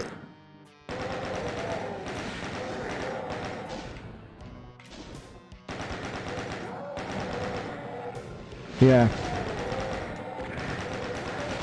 Because to be honest, like, I've dealt with some pretty friendly headliners before, but there's always been that, like, there's always been, I don't know.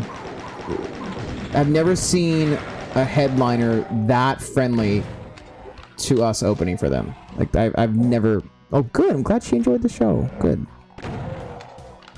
Yeah, I've never once, seen a headline like that.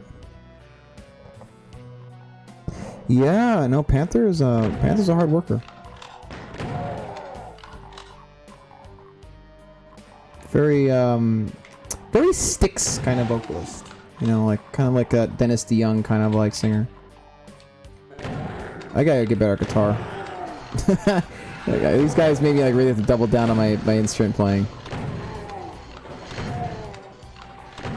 They also made us have to start thinking more about doing some harmonies, too, live.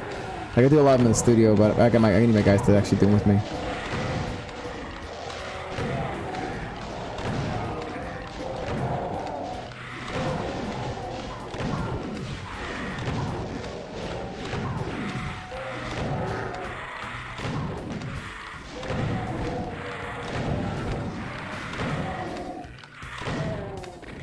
What the?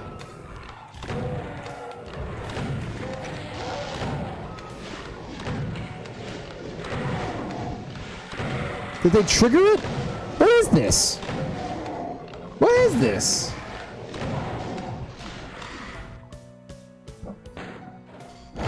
Bass can be awesome. You know, I was looking at speaking. Oh my god, what the?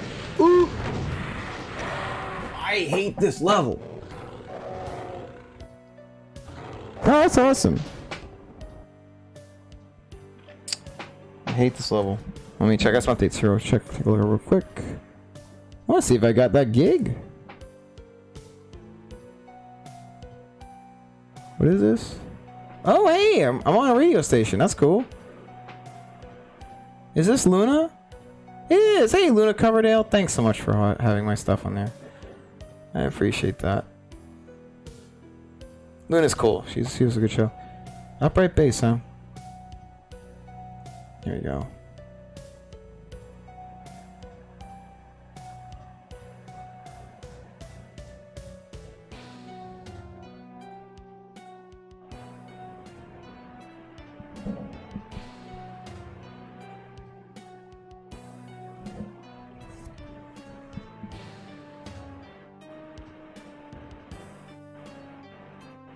I didn't know Lavalette. Whoa, Lavalette's from New Jersey? When did that happen? That's nuts. I didn't know that. Oh, right, Bunny X. We gotta play with Bunny X again. Huh. Well, that's interesting. Oh, wow. Dude, you guys have been so awesome. Like, those shows gave us the ability to start I do not want to do refueling bass with a pistol.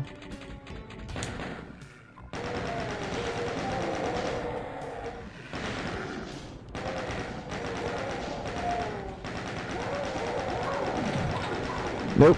You're not letting you summon. I'm not letting you summon. Nope, not today. Nope. What the? Gotta switch to single barrel to save ammo.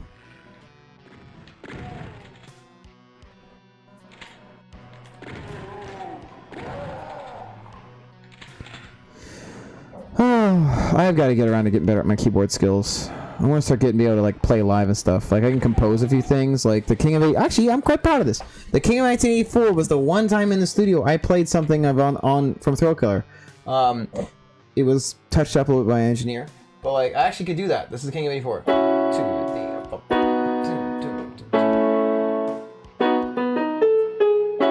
little bit late. There you go.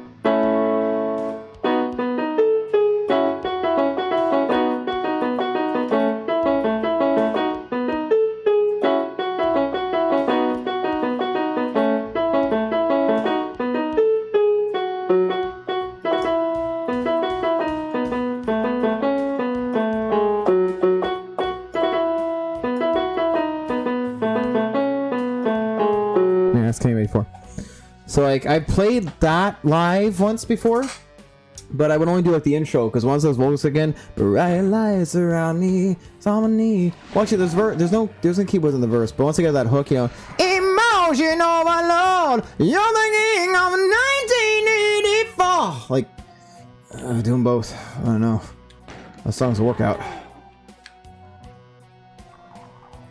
And maybe the intro I could do.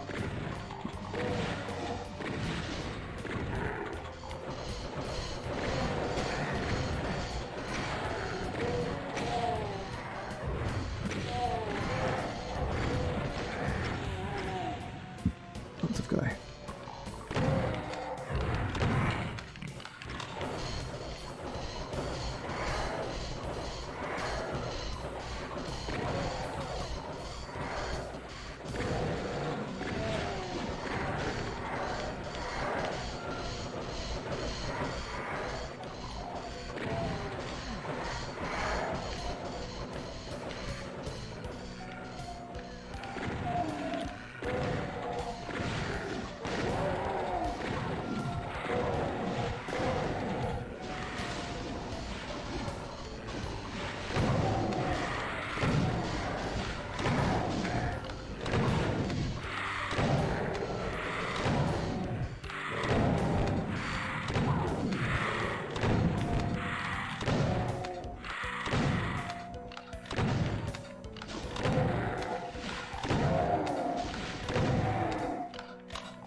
Oh god.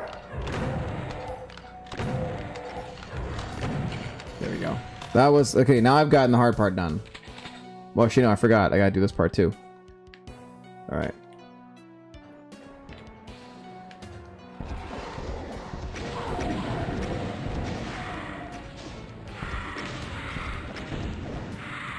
They have to work on that because they do want to do power up at some point, but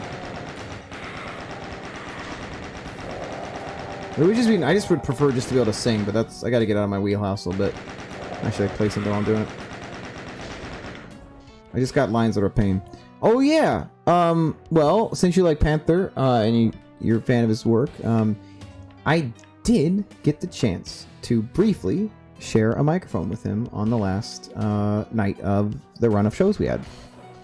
That was very fun. It was on the last song.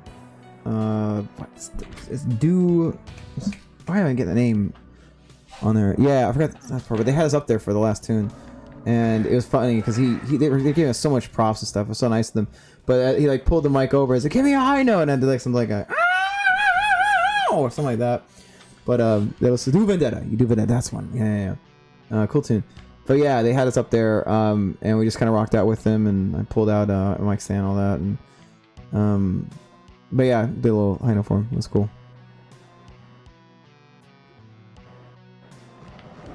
I gotta get the hang of other stuff though. However, if I do play an instrument, that means I won't be able to utilize my custom mic stand because it's designed for just a singer.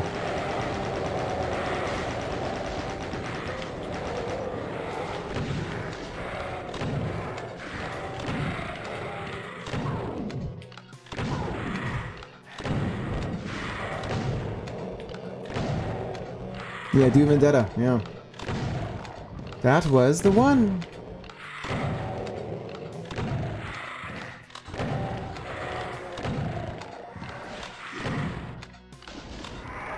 It has a name. It does have a name. I've actually given it. It is custom made by Rebel Mic Stands. And around the time that I had it made... oh god, no. I messed up very badly. Around the time I had it made, I was watching Infinity War. And I really liked the name of Thor's weapon, which was Stormbreaker. So I nicknamed my mic stand Songbreaker. And so... that's the name of it. Songbreaker.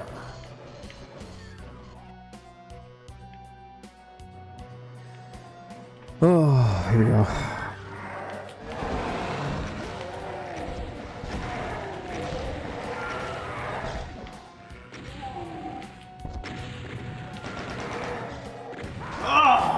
ha ha ha ha. I had him too. The radiation suit was in there. It's totally in there. Damn. Gotta get it just right.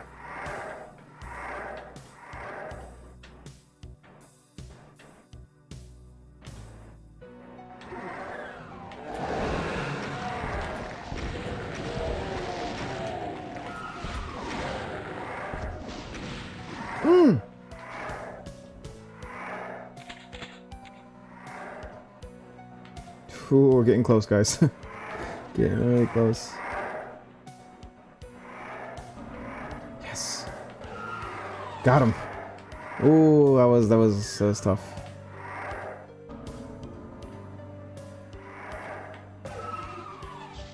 Oh, my battery. What the heck? Oh, I gotta plug my computer in.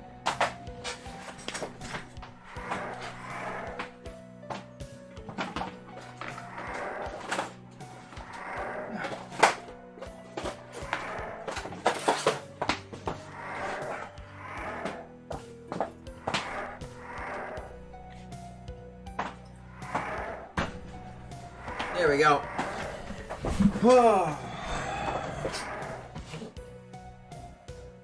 Oh, wrong controller.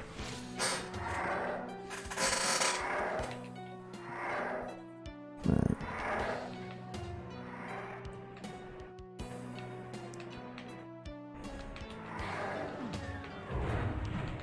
What? Whoa.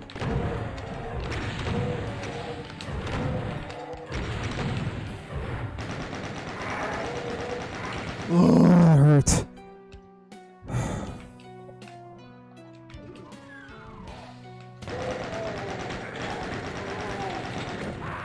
God, that stuff.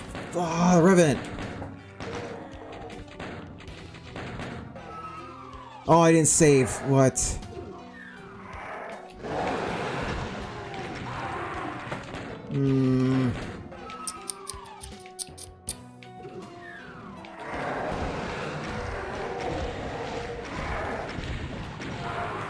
Now I'm getting like the worst RNG. Let's try that again.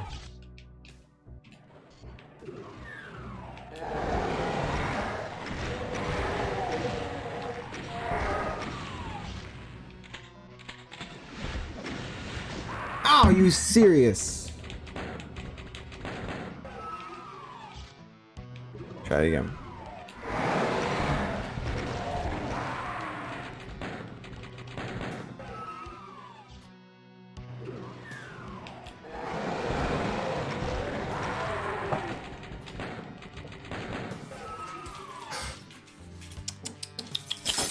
There we go. Let's try it again. I'll get it.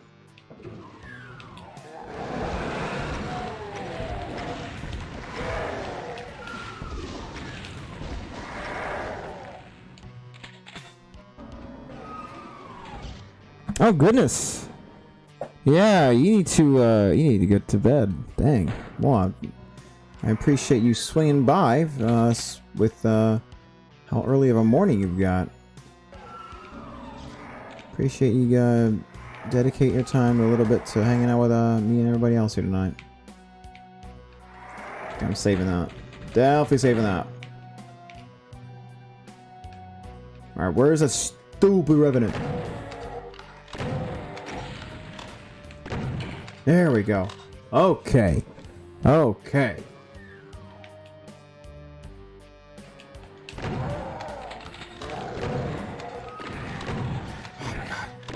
Stop it. Up. Yeah, by all means. Plus, if you got any singers you want me to kind of give my background opinion on, it sounds like you guys would enjoy that. I already do this. Oh my god. Where did you come from? Are you... Alright, cool. As I was saying, yeah, if you want to bring over a, whatever character, or whatever vocalist you'd like to get an opinion on, it is definitely something I'm happy to do. I do it during lessons for fun anyways, and to give them my background, and if there's anything I can go over.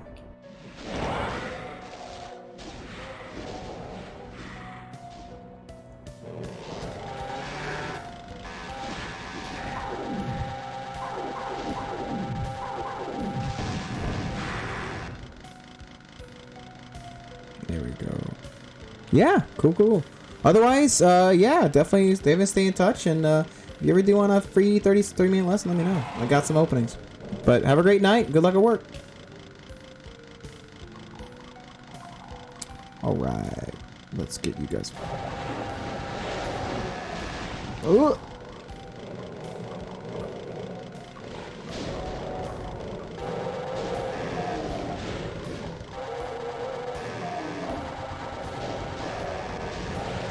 Nope.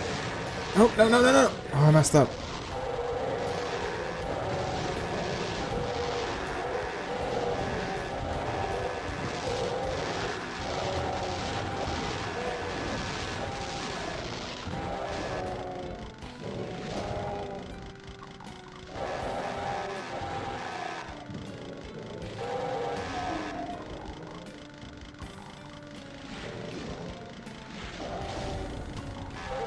Infighting. Woo!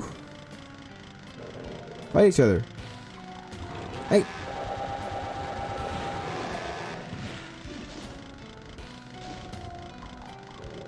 I saw you hit him. Oh, fine. You're no fun. Both of you guys should be ashamed of yourselves. Boring my chat here with your inaction. The infighting one. Oh, this part, right. Hey guys. Hey, get mad at me.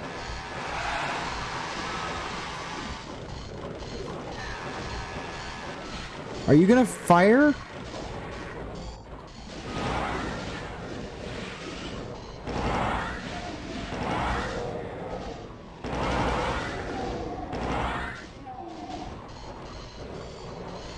This is so annoying.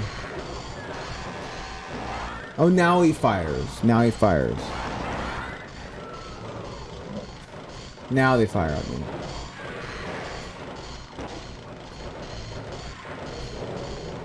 I don't have the weaponry to kill them.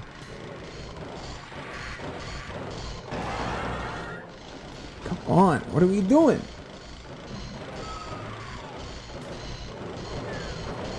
Whatever. I'll be back for you later. Oh no, I've got all of the shooting gallery over here.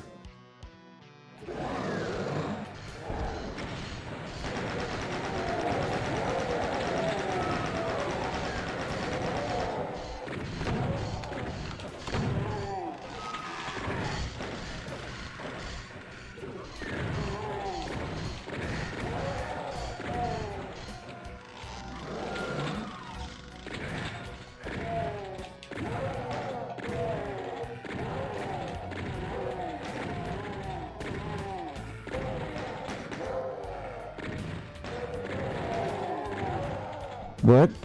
Okay. Good to know. Eat that.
Have you ever heard of Super Smash Brothers, Spanky? Or are you good at that game?